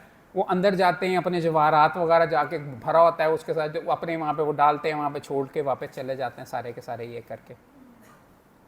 अली बाबा कहता है वाओ ज़बरदस्त, बहुत अच्छी बात है। अली बाबा भी जाके कहता है खुल जा सिमसम, वो खुल जाता है अंदर, तो अंदर पैसे ही पैसे होते हैं, उठा के थोड़े से लेके आ जाता है, बंद करके वापस चला जाता है। घर वालों के पास जाता है तो वहाँ पे जाके उसके भाई को पता चलता है कि अली बाबा के पास तो पैसे आ गए हैं बड़े ज़्यादा। तो उसका भाई आके कहता है कैसे? वो कहता है जी मैं वहाँ पे गार के पास गया हूँ, तो गार के पास ना खुल जा सिमसिम हम कहते हैं, और वो खुल जाता है, और फिर हम बंद हो जा सिमसिम कहते हैं तो वो बंद हो जाता है, और ये सारे का सारा कर देते हैं मैजिक वर्ड्स। तो वो उसका भाई कहता है मैं भी चोरी करने वास्ते जाता हूँ, वहाँ पे जाके चोरों के वहाँ पे वो चला जाता है, और वो जाके कहता है खुल जा सिमसिम। अंदर जाता है, कोई और आ ना जाए तो कहता है बंद हो जा सिमसिम। अंदर जाके फिर सामान वगैरह पैक करता है। तो जब खोलने की बारी आती है तो वो कहता है ओपन हो केव, तो नहीं खुलता। कहता खुल जा प्लीज़, फिर नहीं खुलता। खुल जा, वो सिम भूल गया होता है। तो वो जो होते हैं वो अंदर ही भूखा रह जाता है। 2-3 दिनों के बाद चोर आते हैं, वो खुल जा सिम वो करते हैं, तो अंदर वो पाया जाता है, उसका सर काट के उसको टुकड़े टुकड़े करके वहाँ पे फेंक देते हैं। तो साबित चीज़ ये आपको होती है कि वकालत के अंदर चंद अल्फाज के ख़ास मकसद अल्फाज वगैरह इंपॉर्टेंट वर्ड्स भी होते हैं। खुल जा सिमसिम वगैरह you can say open o cave, ये वो वगैरह, और अपने अंदाज के अंदर यूज़ द वर्ड जो कि वहाँ पे इस्तेमाल किए हुए हैं। ट्रेडिशनली जो मुद्दई, मुद्दा अलैह, प्लेंटिफ, डिफेंडेंट, ये जो सारे के सारी चीज़ें हैं, that is why you look at the files so you understand the language of law as well. अगर आप उसके सामने और चीज़ें वगैरह कहते रहेंगे, जो लवाजमात हैं, आप जो मर्जी कहानी डाल दें, अगर आपने उसके कहानी केव खोलने की बीच में रिलीफ हासिल करने की आपने वो अल्फाज वगैरह मैजिक फार्मूला जो उसको दिखाना है, उसके पास पावर है कि नहीं, वो कर सकता है कि नहीं, ये अगर आपने प्रॉपर्ली अपने दावे के अंदर नहीं लिखे हुए तो you not going to win. तो आपके भी टुकड़े टुकड़े होके इसी तरीके से आपके मुकदमे के साथ यही होगा, और आपका क्लाइंट फिर आपके टुकड़े टुकड़े करेगा और फीस भी वापस मांगेगा। तो अंडरस्टैंड दिस कि what you are trying to do is it needs to be very very logical, and but there is a वकील करने का ये मकसद होता है कि ये टेक्निकल लैंग्वेज और ये जो रिक्वायरमेंट्स हैं वो आम बंदा नहीं कर सकता। That is why you are engaged. अब आज का मकसद ही आपके सामने गुफ्तगू करने का ये कि I am trying to make you think like a lawyer, right, सारे के सारे दोस्तों को। इनका जो नुक्ता था, अब टेक्निकल लैंग्वेज के अंदर मुकदमा क्या बनता है, please let's break down the facts टुकड़े टुकड़े के अंदर, then we will mention all of this in the plaint as well. बल्कि प्लेंट के अंदर ऐसा कर लेते हैं, प्लेंट में आपने लिख दिया suit for recovery of such and सच, आगे अगला पहला पैराग्राफ क्या होगा? लॉजिकल है, कोई इतनी खास मुश्किल? हाँ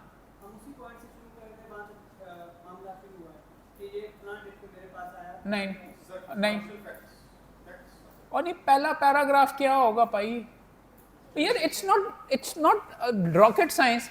आप मुंह उठा के जज के पास चले गए हैं, कहते हैं जी पैसों की रिकवरी चाहिए इसके अगेंस्ट, वो क्या कहेगा? वो जी हाँ जी बताएं। पहले क्या इंट्रोडक्शन? और नहीं यार, वो कहेगा कि तुसी कौन हो? पहले आपने अपना नाम तो ऊपर लिख दिया, वर्ल्ड ये पता अगेंस्ट ये मुकदमा, ये कौन है?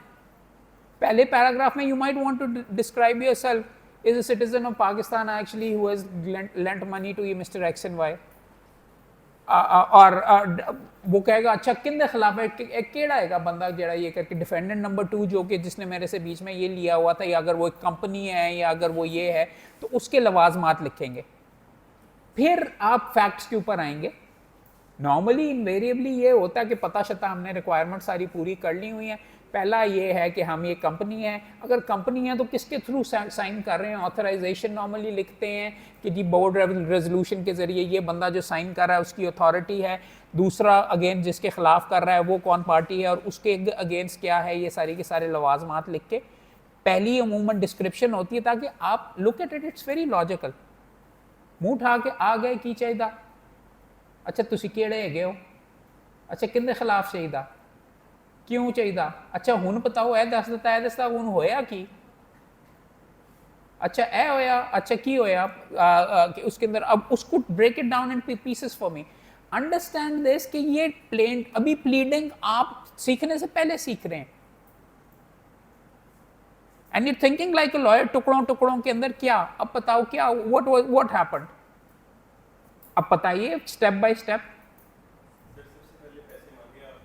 ठीक है, पहला आ गया ऑफर, हाँ नहीं, कंसिडरेशन नहीं थी, वो सिक्योरिटी थी भाई, कंसिडरेशन कुछ और होती है। कंसिडरेशन इस केस में क्या थी, 5 करोड़ पैसे जो दिए, that was the consideration. But once again आपने एक बोंगी बीच में भी मार दी है, ऑफर के साथ क्या आता है, एक्सेप्टेंस आती है ना, फिर कंसिडरेशन आती है। ठीक है, ऑफर्ड, एक्सेप्टेंस, पत क्या तीसरा पैराग्राफ ऑफर, चौथा पैराग्राफ। अब समझ क्या आ रही है, कॉन्ट्रैक्ट एक्ट मैंने पढ़ा हुआ है, बट अब समझ आ रही है कि और किस तरह इस्तेमाल कर रहे हो कि की चीज़ां लिखोगे तो तुम्हारा कॉन्ट्रैक्ट बनता है, राइट। कॉन्ट्रैक्ट एक्ट कितनों ने पढ़ा है, उसके अंदर जो पढ़ा हुआ है ना, तो you did not read it as if stuff that you are going to put in, but you know कि कॉन्ट्रैक्ट में क्या लवाजमात होते हैं, तो कॉन्ट्रैक्ट बनेगा। तो आमलेट के अंदर अंडा डलेगा और ये डलेगा ये डलेगा, वो टुकड़े अब आपको समझ आ गए हुए, तो मेंशन करो। ये वो जगह अब्बा जी ने जो कहा था कि सबसे ज्यादा मजा इस चीज का, यही मजा तो है कि जो सारी चीजें मैं पढ़ता रहा हूं अब मैं इस्तेमाल करूंगा। सारी उम्र कुक बुक्स ही नहीं पढ़ते रहे, हूं तब तुम बह के चीजें बनाओगे, खाओगे, मजा करोगे, शोगल होगा, पैसे मिलेंगे। That is the fun thing about it. Offered, accepted, consideration दी, फिर आगे कॉन्ट्रैक्ट का आप डिस्क्राइब करेंगे, उनकी टर्म्स क्या थी, अग्रीमेंट, उसके बाद ऑब्लिगेशन क्या थी, ये क्लॉज था इतनी तारीख का दोगे, अगला पैराग्राफ, और टाइम गुजर गया, मैं मांगा कॉन्ट्रैक्ट में रिक्वायरमेंट नहीं है, टाइम गुजर गया, लेकिन फिर भी लिख देंगे माना, उसने कहा कि मैं नहीं देता। ऑब्लिगेशन के बाद क्या हुआ, और नहीं यार, ऑब्लिगेशन का क्या हुआ, ब्रीच हो गई। जादुई अल्फाज खुल जा समसम जेडी चीज सारी वो आपको टेक्निकल लैंग्वेज पढ़ाई थी अपनी फूफा शो दिखाने के लिए, अब उस तरीके से ये लिखोगे, बट समझ ये रहे हो कि लॉजिकली हो रहा है। ऑफर, एक्सेप्टेंस, कंसिडरेशन, कंसिडरेशन के बाद अग्रीमेंट हो गया, अग्रीमेंट ये डॉक्यूमेंट है, सिक्योरिटी का भी जिक्र करेंगे, उसने साथ ये सिक्योरिटी वगैरह दी, और उसके साथ फिर ऑब्लिगेशन क्या थी एग्रीमेंट के अंदर फलां क्लॉज में, वो ब्रीच हो गई, वो चूंकि वो ब्रीच हो गई, अब मुझे कॉज ऑफ एक्शन मिला है टू सीक रिकवरी।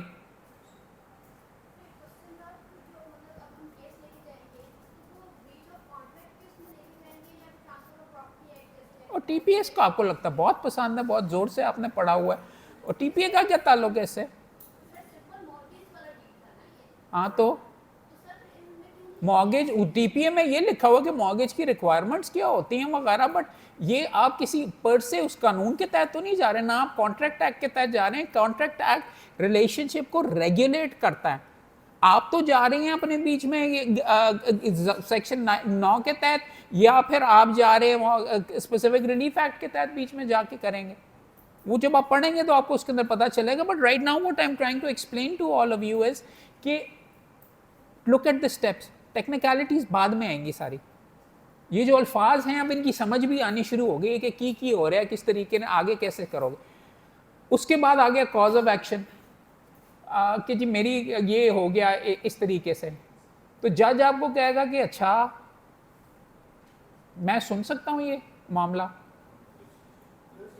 तो उसका क्या करेंगे जी, मैं आपका कैसे सुन सकता हूँ, आप तो कराची में रहते थे, सारा ये मामला कराची का। यू से कि no the payments were made here in Lahore, ये सारे का सारा part of the cause of action arose in Lahore, therefore you have jurisdiction. मालियत कितनी है कि मैं तो सिविल जज एक्चुअली 3rd क्लास हाँ, 1st क्लास। मॉनेटरी रिलीफ नहीं, मॉनेटरी ज्यूरिसडिक्शन, पेक्यूनियरी ज्यूरिसडिक्शन, और उसके ऊपर क्या कोर्ट में दाखिल होने के लिए कोर्ट फीस भी लगानी होती है, उसका भी एक आपको पैराग्राफ लिखना पड़ता है कि पिक्यूनरी ज्यूरिसडिक्शन, मैंने 15,000 की कोर्ट फी बीच में 7 लाख की है क्योंकि इतनी मालियत का। इसका असर, इस पैराग्राफ को अगर आप देख के लिखेंगे, इसका असर पड़ता है आपकी अपील आपकी हाईकोर्ट में बाद में जाएगी कि ऊपर भी जाएगी। और एक पैराग्राफ होता है कॉज ऑफ एक्शन की तारीखें आप स्पेल आउट वगैरह करते हैं, first rose on such and such, उसकी क्या सिग्निफिकेंस होगी? It can affect limitation, question of limitation as well. ठीक है, अब आपने दावा बना लिया, आपने बना के बड़ा जबरदस्त ड्राफ्ट हो गया और आपने लिख लिया, तो हुन की लिख लिया, छाप लिया, प्रिंट कर लिया, वो सामने बैठा है, फीस भी मिल गई, अब क्या करोगे? हैं? वो क्या चीज है? और किधर है सिविल कोड, किधर है? तो पता कितनी कॉपियां लेके जाओगे? कौन सा कागज इस्तेमाल करोगे? A4 करोगे कि लीगल करोगे? स्टैम्प पेपर साथ लगाओगे कि नहीं? कितनी फोटो कॉपियां साथ लगानी है? ये भी वकालत है। So if you are doing an internship, you will look at this particular thing as well कि कितनी कॉपियां हैं, कि उधर जाओगे तो क्लाइंट के ना तमाशा ना होना कि फोटो कॉपियां कराओ, अब तो टाइम खत्म हो गया, कल आइएगा। उतनी देर में आपका घर खाली हो गया होगा, या जो भी बीच में आपके खिलाफ मुकदमा होगा, या क्लाइंट क्या कहेगा, इन्हों तो है नहीं पता। हाउ मेनी कॉपीज, कितनी कहाँ पे जाना है? अपनी इंटर्नशिप के अंदर अगर ये नहीं पता चला, ये अपनी ट्रेनिंग में कि सिविल कोर्ट है किधर, कौन सी ब्रांच में जमा कराना है, 5 मुकदमे जमा करवाए गए आपके टाइम पीरियड में, आप एक भी जमा करवाने के लिए साथ नहीं गए, तो go with them and see where you are supposed to actually deposit. वो क्या रिक्वायरमेंट्स मांगता है, क्या करता है, उसकी चेकलिस्ट क्या है, वो क्या क्या चीजें देखता है सारे का सारा, ताकि जब अपना मुकदमा जमा करवाना हो तो you can do that. How many copies you needed, photo कॉपियां करवा के आप वहां पे लेके गए, तो फिर डायरी ब्रांच चले गए वहां पे, उसके बाद क्या हुआ? सिविल कोर्ट कहाँ पे है यार? कितने बंदे अभी तक सिविल कोर्ट नहीं गए? नहीं गए कितने सारे? हाथ खड़ा कर लो। तो बाकी की कर रहे हो यार? लड़कियों को तो लगता पसंद ही नहीं है सिविल कोर्ट, आपने तो वैसे सीधा ही सिविल जज लगेंगी जिंदगी में। पहली दफ़ा मैं तब सिविल कोर्ट जाऊंगी जब मैं सिविल जज बनूंगी, यही है ना? यही मेरा ख्याल में 80% का यही प्लान होगा कि जी जाए बगैर ही आपको सिविल जज बना दे, कोई चांस नहीं। बिकॉज फ्रैंकली आपको मैं फिर कह रहा हूँ, जिस लड़की ने टॉप किया था मेरे दफ्तर से थी, मुकम्मल तौर पे सिविल कोर्ट का काम किया था।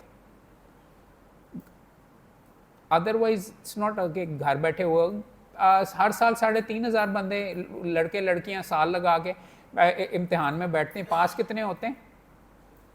10, 11, 3,500 में से। तो आप अपना वक्त ही बेसिकली ज़्यादातर ज़ाया करेंगे अगर आपने सिविल कोर्ट में काम नहीं किया। सिस्टम समझेंगी तो, और इस तय की करेंगे। अब चलें, आपने जाके जमा करा दिया, अब डायरी ब्रांच में अब क्या हुआ होगा?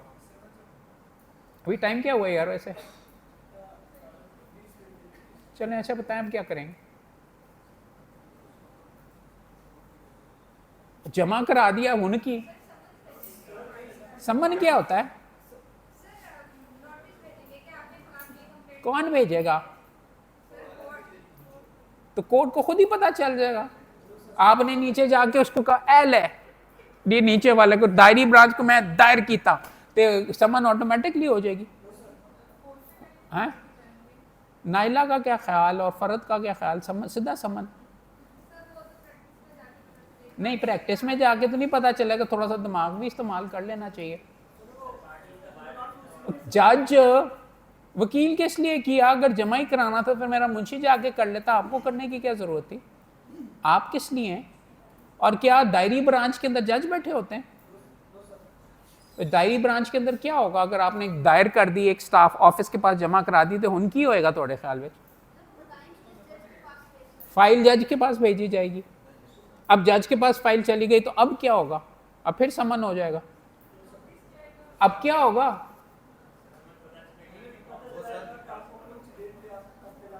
और यार वो तो उसी सेम डे लग जाते हैं दावे वगैरह। जज के पास चले गए, अब क्या करोगे? तो मार्क कर दिया ना, तो चला गया फलां दे कोल हो ना, अब क्या करोगे?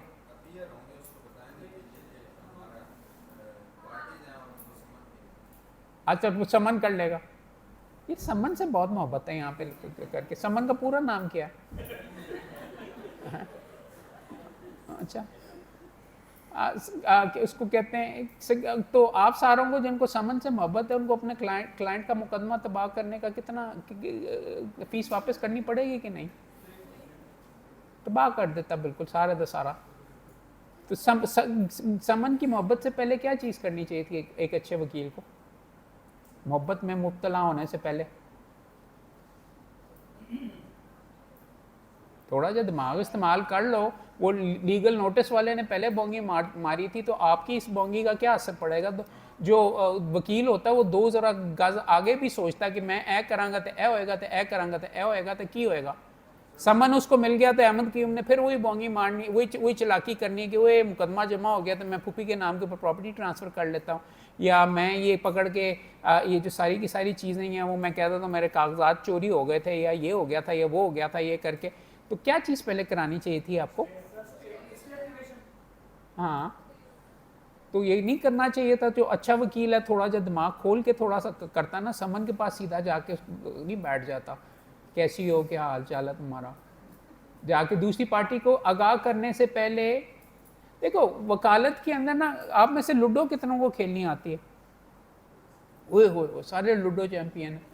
आप में से चेकर्स कितना ना गेम खेली है, ड्राफ्ट जिसको कहते हैं। चेस कितनों को खेलनी आती? काफ़ी आधों को तकरीबन आती। देखो वकालत के अंदर तुम लूडो भी खेल सकते हो, चेस भी खेल सकते हो और चेकर्स भी खेल सकते हो। चेकर्स थोड़ी सी चेस से कम की चीज़ होती है। लूडो में ये होता है आपके कंट्रोल में कोई चीज़ ही नहीं होती, थोड़ी सी होती है। आप यूँ फेंकते हैं, जब तक 6 नहीं आता आप बैठे रहते हैं। 6 आता है तो आप गीटी बाहर निकाल लेते हैं और फिर आप और फेंकते ठक ठक ठक ठक ठक ठक करके। उसके अंदर कोई इतनी ज़्यादा स्ट्रैटेजी नहीं है, बिल्कुल लूडो के तौर के ऊपर आपके चलते रहते हैं। बल्कि पीछे से आगे को ऊपर अगर आ जाए तो आपका मार के फिर आप वापस चले जाते हैं।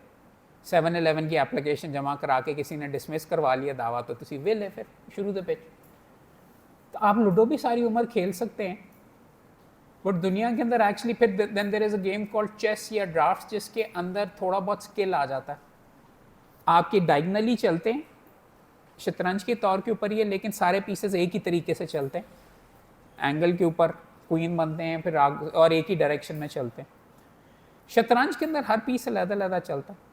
ये ऑर्डर 7 रूल 11 है जिससे मैं डिसमिस करवा सकता हूँ। ये ज्यूरिसडिक्शन का नुक्ता है, ये लिमिटेशन का नुक्ता है, ये फलां का नुक्ता है, ये है। कानून को अगर इस तरीके से पढ़ोगे कि हर चीज़ की, आपके ख्याल में शतरंज के ऊपर हज़ारों किताबें लोगों ने क्यों लिखी हुई हैं? हज़ारों अंदाज के अंदर इस्तेमाल कर सकते हैं। साइड तो हमला कर सकते हो, फ्रंटल अटैक कर सकते हो, सेंटर में कंट्रोल करने की कोशिश कर सकते हो। कई गेम्स दो ऐसी बड़ी आप बोंगी मारते हैं कि 2 मूव्स के अंदर भी आप जीत सकते हैं। It's called the scholar's mate, या करने के लिए वो अगर आप उसके अंदर देखें कि अगर आपने एक रास्ता, आपने कोई लवाजमात छोड़ दी है तो 2 मूव्स के अंदर ही फारिग हो जाते हैं। एविडेंस के साथ सारी लड़ाई होनी है, ये सारी की सारी चीज़ें हो गया। अब समझाने की तमाम दोस्तों को ये कोशिश वगैरह कर रहा हूँ कि सीपीसी कानून को इस तरह पढ़ोगे कि वो अंदर मैनू यह फ़ायदा हो सकता है, इस तरह मैं ये उड़ा सकता हूँ, इस तरह इस्तेमाल करूँगा तो आपकी और ज़्यादा मूव्स होंगी। चेस के चैंपियंस किताबें इसलिए पढ़ते हैं कि वो इस बंदे ने इस तरीके नाल इस्तेमाल किया सी, इस बंदे की गेम में ये हुआ था। अभी भी जो पुराने हैं, वो पुरानी जो वर्ल्ड चैंपियन है वो पुरानों की गेम्स क्यों एनालाइज करते हैं? ये उसने किया था तो ये किया था, ये किया था तो ये। मिलियंस ऑफ गेम्स वगैरह, मिलियंस ऑफ मूव्स होती हैं चेस के अंदर। पीसेस कम है, ऑप्शंस हैं। तो आपके ख्याल में ये जो जर्नल्स छपे हुए हैं ये किस लिए लिखे छपे हुए हैं? PLD वो इस मुकदमे दे विच ए कीता सी ते ए होया सी ते इस तरह होया सी ते ये करके। आपके ख्याल में मेरे वालिद साहब जो जज फौज जब हुए हैं तो उन्होंने क्यों अपनी साइड के ऊपर ये किताबें खोल के रखी हुई थी कि इस गेम में ये हुआ था, इस गेम में ये हुआ था, और मैं उसको जज को दिखाऊंगा कि ये सुप्रीम कोर्ट ने इसके ऊपर ये किया था। सो अंडरस्टैंड दिस। ये जो किताबें पढ़ने और किताबें पढ़ने का आपको इसलिए नहीं कहता कि सवाब होगा, आपकी रोजी रोटी इससे वाबस्ता है। उन्हें यह चीज़ छड़ दी तो मैं इस तरह उड़ा सकता सी यार, उसने ये चीज़ नहीं बीच में लिखी तो मैं ये कर सकता हूँ, मैं कह सकता हूँ कि इस जगह की ज्यूरिसडिक्शन नहीं बनती बिकॉज फलां सुप्रीम कोर्ट की जजमेंट में उन्होंने ये लिखा हुआ है कि what matters is where the payment was made. मैंने सीपीसी पढ़ी हुई है सेक्शन 6 और उसके अंदर ये लिखा हुआ टेरिटोरियल ज्यूरिसडिक्शन वगैरह वहां पे बनेगी जहां पे कॉज ऑफ एक्शन अराइज करता है इन पार्ट या डिफेंडेंट जहां पे रहते हैं। यहाँ पे डिफेंडेंट भी यहाँ पे नहीं रहते, यहाँ पे कॉज ऑफ एक्शन भी राइज नहीं करता, तो ये तो कहीं और होगा वगैरह, मुकदमा खारिज। तो प्लीज ये जो सारी की सारी चीजें पढ़ रहे और नुक्ता कीजिएगा किस तरह इस्तेमाल करना, एस लेवल पे अगर समझोगे ना तो छा जाओगे। पीएलडी इस तरीके से पकड़ोगे कि पढ़ोगे कि वही यार इसके अंदर ये और नोट कर लोगे यार एंज होएगा तो मैं एंज करूंगा, एंज होएगा तो एंज करूंगा, तो फिर जब एंज का मौका मिलेगा तो फिर एंज करेंगे, ना कि आप ये कहेंगे किसी के पास टीका नहीं है, इल्हाम नहीं होता। बट जो ज्यादा पढ़ेगा वो ज्यादा लड़ेगा और वो ज्यादा जीतेगा।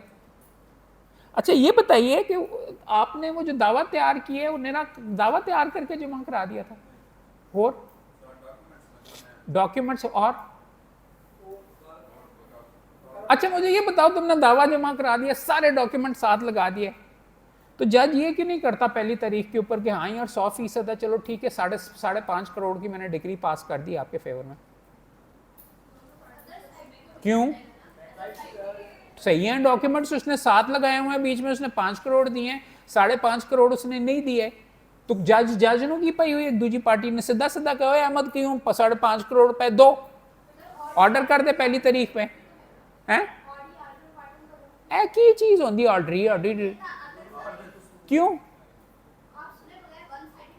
क्यों करनी चाहिए? वो बीच में 5 करोड़ खा गया अहमद क्यों, बीच में उसको पैसे अभी देने चाहिए हैं। आइन देता है क्या मतलब? आइन दे उसको ये हक देता है कि पैसे खा जाए? आइन में कहां लिखा हुआ है कि उसको सुनना लाजमी है? किस चीज का फेयर ट्रायल? फेयर ट्रायल ये फेयरनेस, ये उसने पैसे लिए हुए दे दे, मैंने देख लिए कागज, अंगूठा लगा हुआ है, उसके घर की प्रॉपर्टी उसके पास पड़ी हुई और की क्या, तो मैंने देख लिया बनता है मेरे ख्याल में। मैं पहली तारीख पे अहमद कयूम को बुलाने की जरूरत क्या है? क्या जाती हुई, क्या जाती हुई? हाँ क्यों? जो वो तो अहमद क्यूम तो रोता हुआ आएगा, झूठा है मुझे पता है, सारे का सारा अहमद क्यूम ने आगे झूठ ही बोलना है। उसने आगे उसने कहना हाँ मैंने देने, मैं देने के लिए तैयार हूं, उसने तो आगे कहना मैं नहीं देता, कागज उसके मौजूद हैं सारे। why do I need to ask talk to him? Cross examine शौक के अंदर उसकी मुझे शक्ल पसंद है कि मैं उसको सुनना चाहता हूँ। Why do I need to have his जवाब? क्या give me an example के जहां पे Ahmad Qayyum might have a defense? ठीक है, very good, Ahmad Qayyum might have paid him back और ये यहाँ पे बीच में पकड़ के, तो he will come and say I've given it। और क्या किसी ने कहा डॉक्यूमेंट्स फेक भी हो सकते हैं, जज को तो नहीं पता ना कि सही है कि नहीं सारे का सारा वगैरह, दूसरी पार्टी आएगी, that is why you need to hear it. आप अजीबो गरीब से आपके कॉन्सेप्ट्स आएंगे जी, ऑडी ऑल्टरनेट की क्यों, झूठे को फिर भी सुनते रहना चाहिए वगैरह। अब ठीक है लवाजमात हैं, आर्टिकल 10A भी है, ये सारे का सारा, but understand the logic of it. He might have a reasonable defence, क्या डिफेंसेस हो सकते हैं? फॉर एग्जाम्पल आपके सामने अब समन आपने यहां से भिजवा दिया, इधर से चला गया, तो अब ये बताएं सामने से क्या आप क्या करेंगे? आप सामने के अपने आप को समझें कि वकील है, मैं आके कहता हूँ यार ये सब मेरा तो ख्याल से है, मैं तड़ी लाऊंगा तो नाच जाएगा वगैरह, ये तो उसने मुकदमा कर दिया है, तो हम क्या करें हैं? तो आप अहमद कयूम को क्या कहेंगे कि क्या कर, क्या करेंगे? क्यों तैयार करेंगे और क्या होगा? एक तो स्टे हो गया वो यार, क्यों कोई खास जल्दी है? तुम्हें खास जल्दी है मेरे खिलाफ डिग्री करवाने की?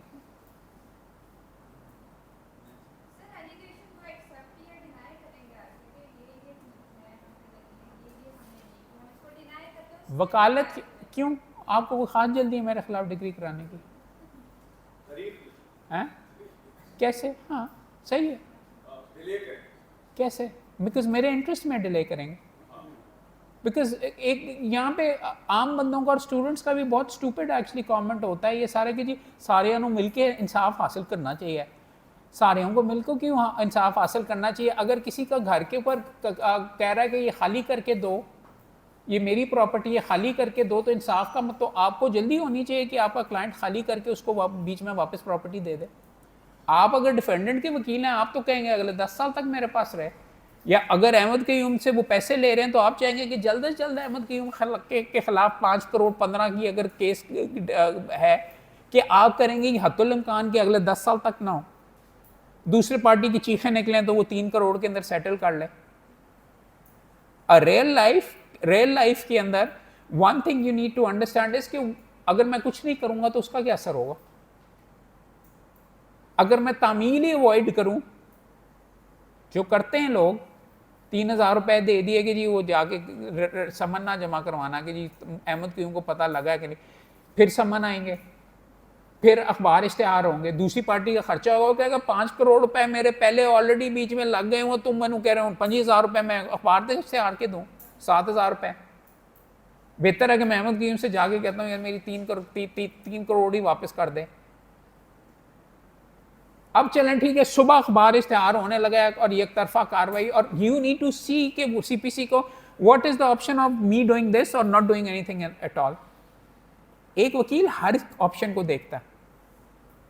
यू डोंट से कि जी हाँ जी आ जाओ, चलो जवाब दावा तैयार किया तो चलो चलो, नहीं जमा कराऊंगा तो क्या होगा। तामील का रिकॉर्ड के ऊपर अभी तक आया है कि नहीं? अगर तामील का रिकॉर्ड पे आ गया तो फिर मुझे जाना चाहिए, नहीं तो एक तरफा मेरे खिलाफ हो सकता है। हाँ, और अगर वो हो गया हुआ वगैरह 30 दिन जब पता चल गया, सीपीसी कहते हैं 30 दिन के अंदर रिटन स्टेटमेंट जमा करवानी है वरना होगा, तो वो तो फिर मुझे करना पड़ेगा। अब रिटन स्टेटमेंट में आप क्या करेंगे, क्या लिखेंगे? लेट अस टेक अब आपको मैंने एक वकील का सोचने का आज सिखाया है कि मैंने आपको हर टुकड़े को offer, acceptance, consideration, obligation, agreement, obligation, breach सारा बताया। Please tell me what you will, what defences can you take उन रिटन स्टेटमेंट की तरफ से हैं। पहला क्या डिफेंस हो सकते हैं?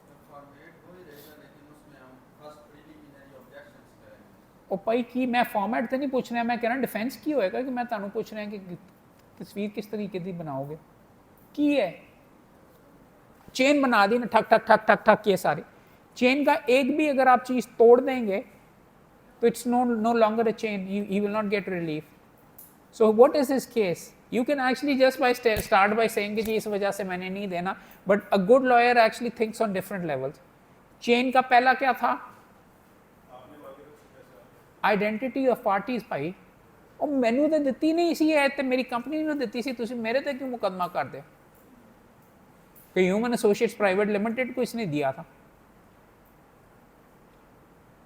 आई am not liable to pay. Identity आप उस पर पहली ऑफर मैंने तो नहीं ऑफर की, इट वॉज अ गिफ्ट, उसने मुझे दे दिए। Yeah, whatever, all I'm saying is every link of the chain has to be analyzed like a lawyer. आपके नजदीक तो आप आम बंदा तो वकालत के अंदर ये कहता नहीं पैसे देने, क्यों नहीं देने? ओके, एक्सेप्टेंस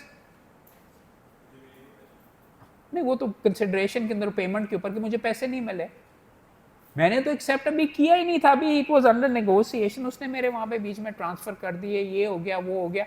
या कंसिडरेशन उसने क्या उसने कागजात ही नहीं साथ लगाए जिससे उसने कंसिडरेशन साबित होनी है। You just denied, you win your case. He has to prove कि ही पेड इट। ना सिर्फ उसने एविडेंस साथ लगाई है, he has to come and show कि जी उसने ये सारे पैसे दिए। हाँ, अग्रीमेंट नहीं है, बाकी सारी की सारी कंसिडरेशन। कंसिडरेशन से अगला क्या था? अग्रीमेंट। पूरा अग्रीमेंट है कि नहीं? You can deny the agreement, you can deny your signatures. अगर वो उसने प्रॉपर्ली एग्जीक्यूट नहीं किया, वो ओरल कह रहा, तो you can come up with something else. अगर अग्रीमेंट के बाद क्या था? ऑब्लिगेशन। कि मेरे पे ऑब्लिगेशन नहीं थी, इंटरप्रिटेशन ऑफ द क्लॉज ये गलत है, ये मेरे पे I was not obliged to actually return this money इस तरीके से, इसने XYZ करनी थी, काउंटर ऑब्लिगेशन थी, इसने ये चीज देनी थी, इतने टाइम में देनी थी, इसकी वजह से मुझे डैमेज हुआ, मैंने बिजनेस में पैसे लगाने थे, मुझे इतना हुआ, 5 करोड़ के अगेंस्ट 7 करोड़ का मेरा काउंटर क्लेम है। या कि इसने तो मेरे पहले 15 करोड़ रुपए देने थे, उसके अगेंस्ट मैंने ये बीच में एडजस्ट कर लिया, 10 करोड़ अभी भी आउटस्टैंडिंग है, set off. Now these are technical नुक्ते जो, and I am showing you how a lawyer, हाँ मैंने देने थे, हाँ मैंने लिए हैं वगैरह, लेकिन इसने 3 साल में मेरे अगेंस्ट करना था, दावा नहीं किया। क्या आर्ग्यूमेंट है ये डिफेंस का? लिमिटेशन, इलीगैलिटी का भी हो सकता है कि जो अग्रीमेंट लिया हुआ था वगैरह वो XYZ चीज के लिए दिया था जो कि इलीगल था। I am saying to you कि जब आप कॉन्ट्रैक्ट एक्ट पढ़ते हैं, ये चीजें पढ़ते हैं, वो अब आपके हाथ में मोहरे हैं जो कि आप इस्तेमाल करके अपने मुकदमे जीत सकते हैं।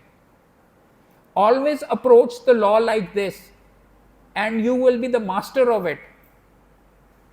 इफ यू थिंक सर ऐसे लिखने के लिए और पास करने के लिए है तो फिर ठीक है, आपको नहीं समझ आएगी और आप हमेशा सारी उम्र के लिए 19-20 वाले ही वकील रहेंगे सारे के सारे। बट अगर आपने चैंपियन बनना है तो this is how you do it. अब जवाब दावा आ गया और मैंने उसमें सारी की सारी चीजें लिख डाली, और आप ये भी कह सकते हैं मैंने पैसे दे दिए हुए हैं सारे, सेट ऑफ, ये वो सारी के सारे डिफेंसेस हैं। अब जवाब दावे के बाद क्या होगा? आ गया, मैंने लिख दिया, मैंने डिनाई कर दिया, उसने मान ली वो कार। अब क्या होगा? वो क्या भला होती? फ्रेम होंगे, क्या मतलब फ्रेम लगेगा? फाइलें पढ़ो ना कि इश्यूज क्या भला होती है, क्या वो what's an issue, where do you need to have issues?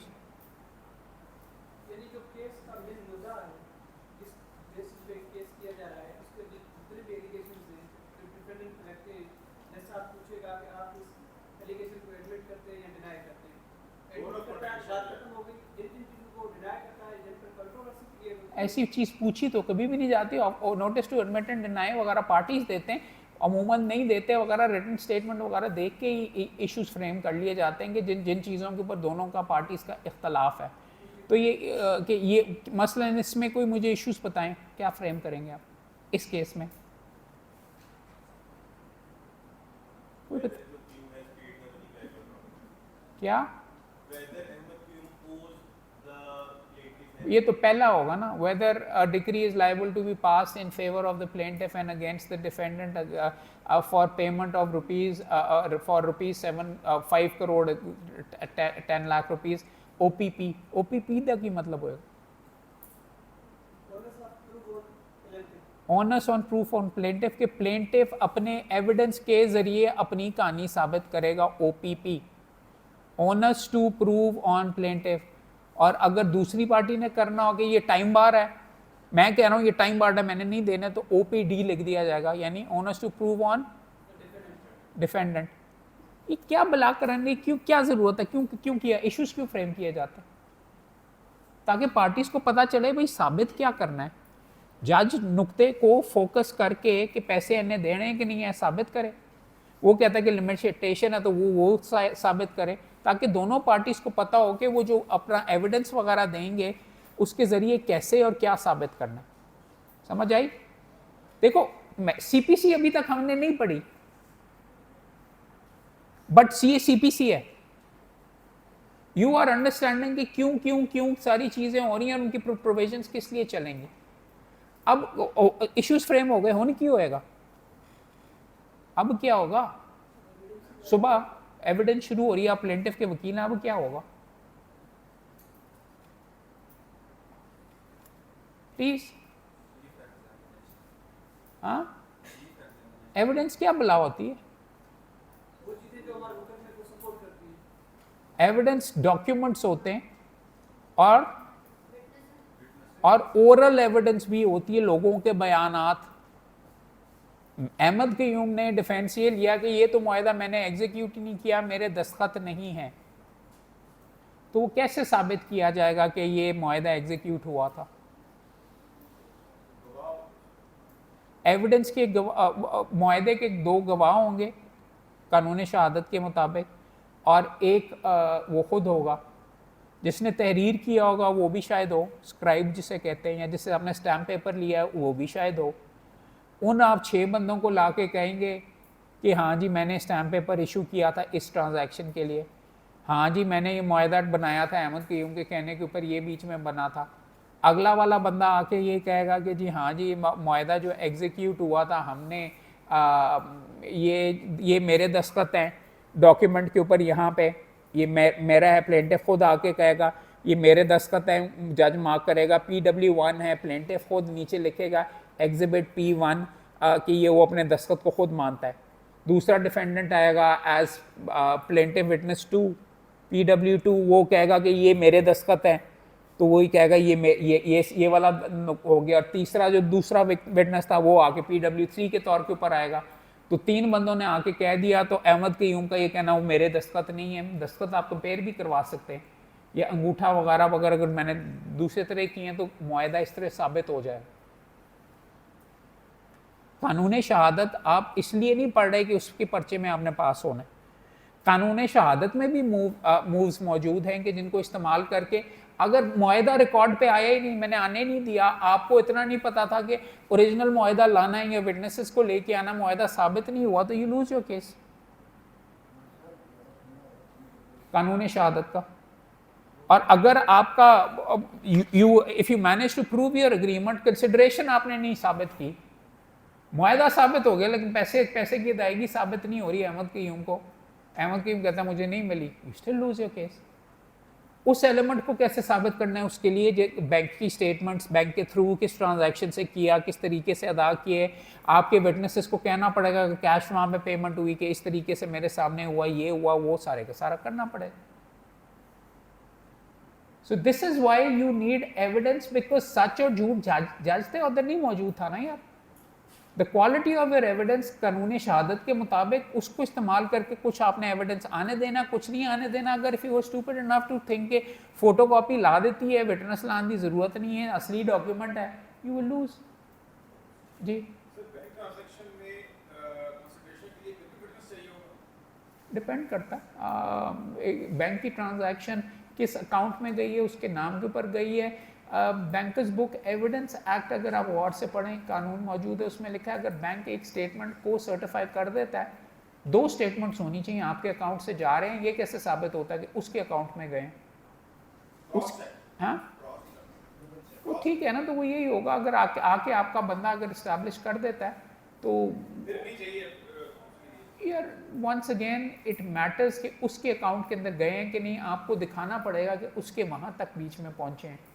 उसके लिए करने के लिए क्रॉस एग्जामिनेशन, किस अकाउंट में गए हैं, वो सारी डिटेल्स लेके आपको फॉलोअप वगैरह करना पड़ेगा। You can summon his bank का बंदा as well, banker is not going to lie on his behalf पे कि उसके अकाउंट में फलां में गए, अपने बैंकर से पूछे कहाँ पे उसने डिपॉजिट करवाएं, कब डिपॉजिट हुए हैं, किधर जमा हुए हैं वगैरह, वो पूरे का पूरा एंड तक लेके जाएं। जी आगे समझ आ गई, ये एविडेंस आ गया। अब दोनों पार्टीज ने एविडेंस दे दी, अब उसने खूब दबा के झूठ बोला, तो अब आप उसका झूठ कैसे साबित करेंगे? झूठ बोल रहा, उसको कहेंगे कि भाई तूने तो ये कहा है कि ये है, ये मुआहदा अहमद क़य्यूम तू कह रहा है कि तूने ये है, ये तेरे दस्तखत हैं, 3 बंदों ने आके ये सारे कह दिए, तेरे अकाउंट में पैसे जा रहे हैं, तेरे बैंकर ने भी ये कह दिया है, तेरे इसने भी ये कह दिया, तो तू अब कैसे कह रहा है कि तूने तो फलां जगह पे ये कहा था कि तुझे पैसे नहीं मिले और यहाँ पे हमने ये साबित कर लिए। तो you will attack his credibility और उसके अंदर जरा के अंदर उसको कन्फ्रंट करवा के उससे सवाल करके, now I am not going to go and say हाँ मैं झूठ बोल रहा हूँ, आपके पास कोई जादुई तरीका नहीं है, बट डॉक्यूमेंट्स पुट अप करके उसके ऊपर वर्जन्स वगैरह लेके you will show to the जज कि that I am lying, so the जज डिसाइड। एंड में क्या होगा जब ये सारी चीजें हो जाएंगी? हाँ एविडेंस हो गया, दोनों पार्टियों की जरा भी हो गई, हाँ उसमें आप क्या करेंगे? फॉर एग्जाम्पल प्लेंटिफ के आप वकील हैं तो आप क्या आर्ग्यू करेंगे? प्लीज टेल मी, क्या करेंगे, क्या कहेंगे? बहस करें और सारा आपने ही बहस करनी है, कोई और भी वकील बने हैं इधर, क्या बहस करोगे यार?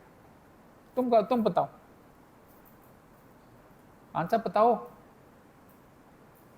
हाँ, बहस कर भाई, खड़ा हो जा बीच बीच में, बता के कैसे क्या प्लेंटिफ मुद्दई की तरफ से तू क्या आर्ग्यू करेगा? किसने पैसे लिए हैं? दो। कोई और पता है? नहीं नहीं, तुमने नहीं, तुम्हारे काफी हो गई, काफी हीरो मान। बताओ, लड़कियों में से कोई खड़ा हो जाए। तो यार यहाँ पे गलत भी अगर होगा तो मैं तुम्हें ठीक कर दूंगा, तुम्हारी गलती पॉइंट आउट कर दूंगा, ज्यादा बेहतर है। हाँ बोलो बोलो।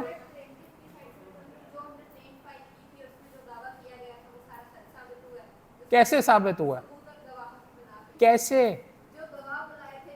नहीं, स्पेसिफिक्स पे जाके अंडरस्टैंड के आप केस क्यों कर रहे थे। ये ईंटें आप जमा कर रहे थे जिससे अब आपने इमारत बनानी है। प्लेंट की कोई वक़्त नहीं होती, प्लेंट तो आपका कहानी थी।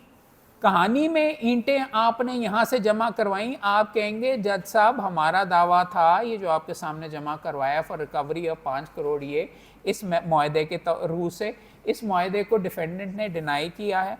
हमने इस मुआहदे को साबित किया है। PW1 विटनेस पेश हुआ है, प्लेंटिफ खुद, उसने इस मुआहदे पे अपने दस्तखत आपके सामने पॉइंट आउट किए हैं। और 2 विटनेसेस मार्जिनल पेश हुए हैं, PW2 और PW3 फलां फलां। और जिस बंदे ने मुआहदा लिखा है वो खुद आया PW4 के तौर के ऊपर, उसका ओरल बयान मौजूद है। और जिसने स्टैम्प पेपर भी दिया वो PW5 के तौर पे आया। उन सारों ने कहा है कि ये डॉक्यूमेंट एग्जीक्यूट हुआ और ये डॉक्यूमेंट हासिल हुआ और ये डॉक्यूमेंट इस तरीके से साबित हुआ। इसके साथ साबित करने के लिए, ये पेमेंट साबित करने के लिए जिसको इन्होंने डिनाई किया हुआ है उसके लिए हमने ये बैंक स्टेटमेंट्स जमा करवाए हैं, ये ड्राफ्ट जमा करवाया है दोनों अकाउंट्स के। और बैंकर ने आके कहा है कि ये इनके अकाउंट में पैसे रिसीव हुए हैं। और इसके अलावा इन्होंने कोई एक्सप्लेनेशन वगैरह नहीं दी। इनसे जब हमने जरा की तो इन्होंने कहा नहीं, ये एग्जिबिट PW ये है, ये सारे के सारे। आप एविडेंस भी इसलिए करा रहे थे कि इन चीज़ों को इस्तेमाल करके अपनी बहस में अगर इनका जिक्र नहीं करोगे तो क्या होएगा? कैन देनाल तो नहीं हो जाएगा ना। यू विल से कि मैंने ये डॉक्यूमेंट दिखाया है, ये देखें, इसके क्लॉज में ये पैसे देने थे, ये साबित होता है कि इसने पैसे दिए, ये इसने डिनाई किया। Understand why you are doing this, understand why I am trying to disprove कि एक टुकड़ा भी अगर मैं उड़ा देता हूं तो मैं अपना मुकदमा जीत जाऊंगा, आप नहीं जीतेंगे। कानून शहादत मैं इसलिए पढ़ता हूं और बार बार पढ़ता हूं, CPC में इसलिए पढ़ता हूं कि इसको इस्तेमाल करके मैं रेलेवेंस के ऊपर, फोटोकॉपी के ऊपर, सेकेंडरी एविडेंस की एप्लीकेशन नहीं दी, ओरिजिनल डॉक्यूमेंट नहीं प्रोड्यूस किया प्रॉपरली, जो सिग्नेटरी था उसको नहीं लेके आए, 2 सिग्नेटरीज लेके आने थे, 1 लेके आए, 1 मर गया हुआ, उसकी जगह उसके बेटे को नहीं बुलवाया सिग्नेचर साबित करने के लिए। I win. सो आपके सामने आज सारी की सारी एक्सरसाइज करने का, समझाने का मकसद ये है कि इसमें कोई रॉकेट साइंस नहीं है।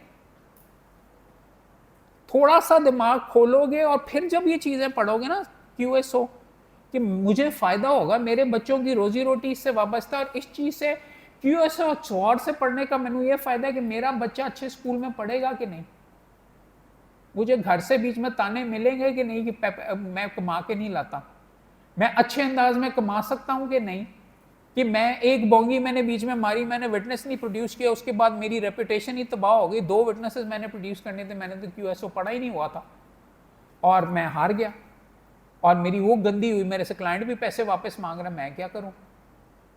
सो अंडरस्टैंड दिस। ये सारी की सारी, अच्छा वकील अगर रिस्पॉन्सिबल तरीके से आप यूं पर करोगे ना, आई अंडरस्टैंड गलतियां करके भी आप सीखोगे, बट जो टॉप के लॉयर्स होते हैं they have clarity of mind, क्यों कर रहे हो, कानून का क्या मंशा है, क्यों हो रहा है।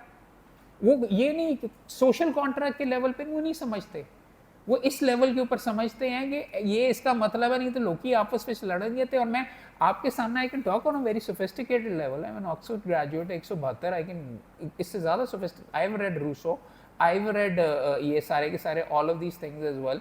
आपको I can talk about jurisprudentially, but that doesn't work.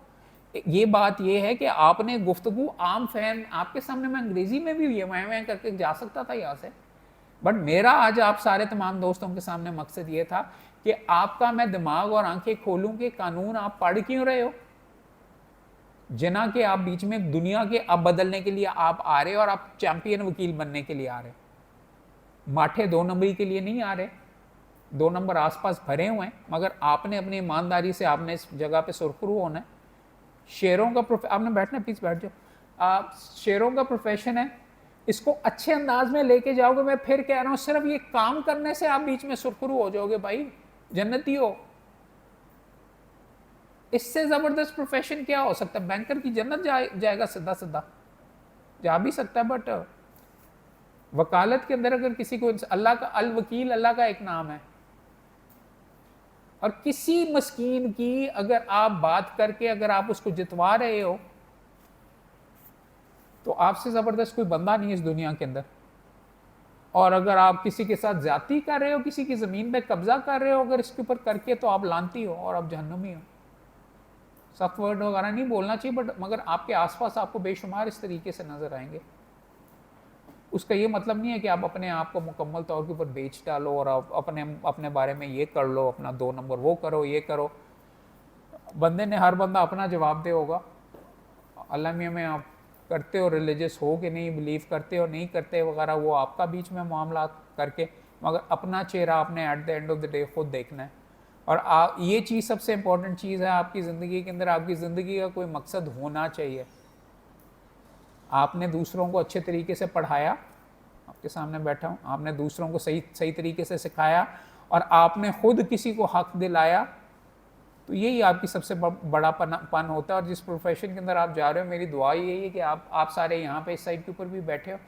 आप तमाम दोस्तों का यार ख़ास तौर पे तहे दिल से बहुत शुक्रिया। रिसर्च करना मैं आपको फिर भी सिखा सकता था, बट रिसर्चर ना बनो, वकील बनो और छा जाओ, जज बनो। आप में से ही सारों ने आना है, और आप किसी से कम नहीं हो। और आखिरी चीज़, ज़िंदगी के अंदर सबसे बड़ी एक्चुअली लूज़र होना इस चीज़ का है कि आप ये कहो कि मैं फ़लाँ की वजह से नाल नहीं हो सक रहा, फ़लाँ की वजह से। आप तो वो बंदे जिन्होंने दूसरों को हक दिलाना है, तो मुकम्मल तौर पे शेर बनो। आपके अंदर सारी की सारी कैपेबिलिटीज़ मौजूद हैं।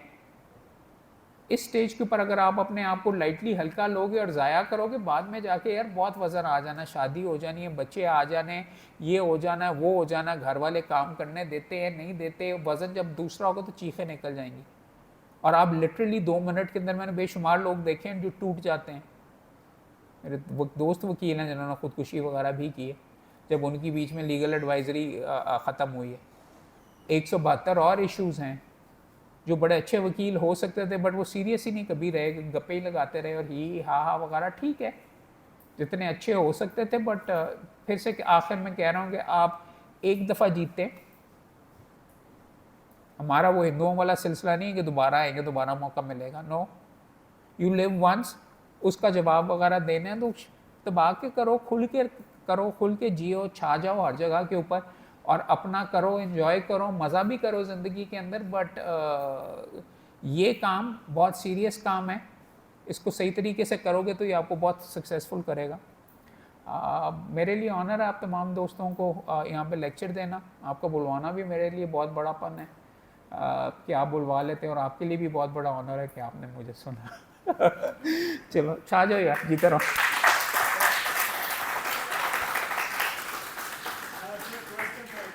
जी जी, यहाँ सवाल करने तो कर लो यार। जी जी।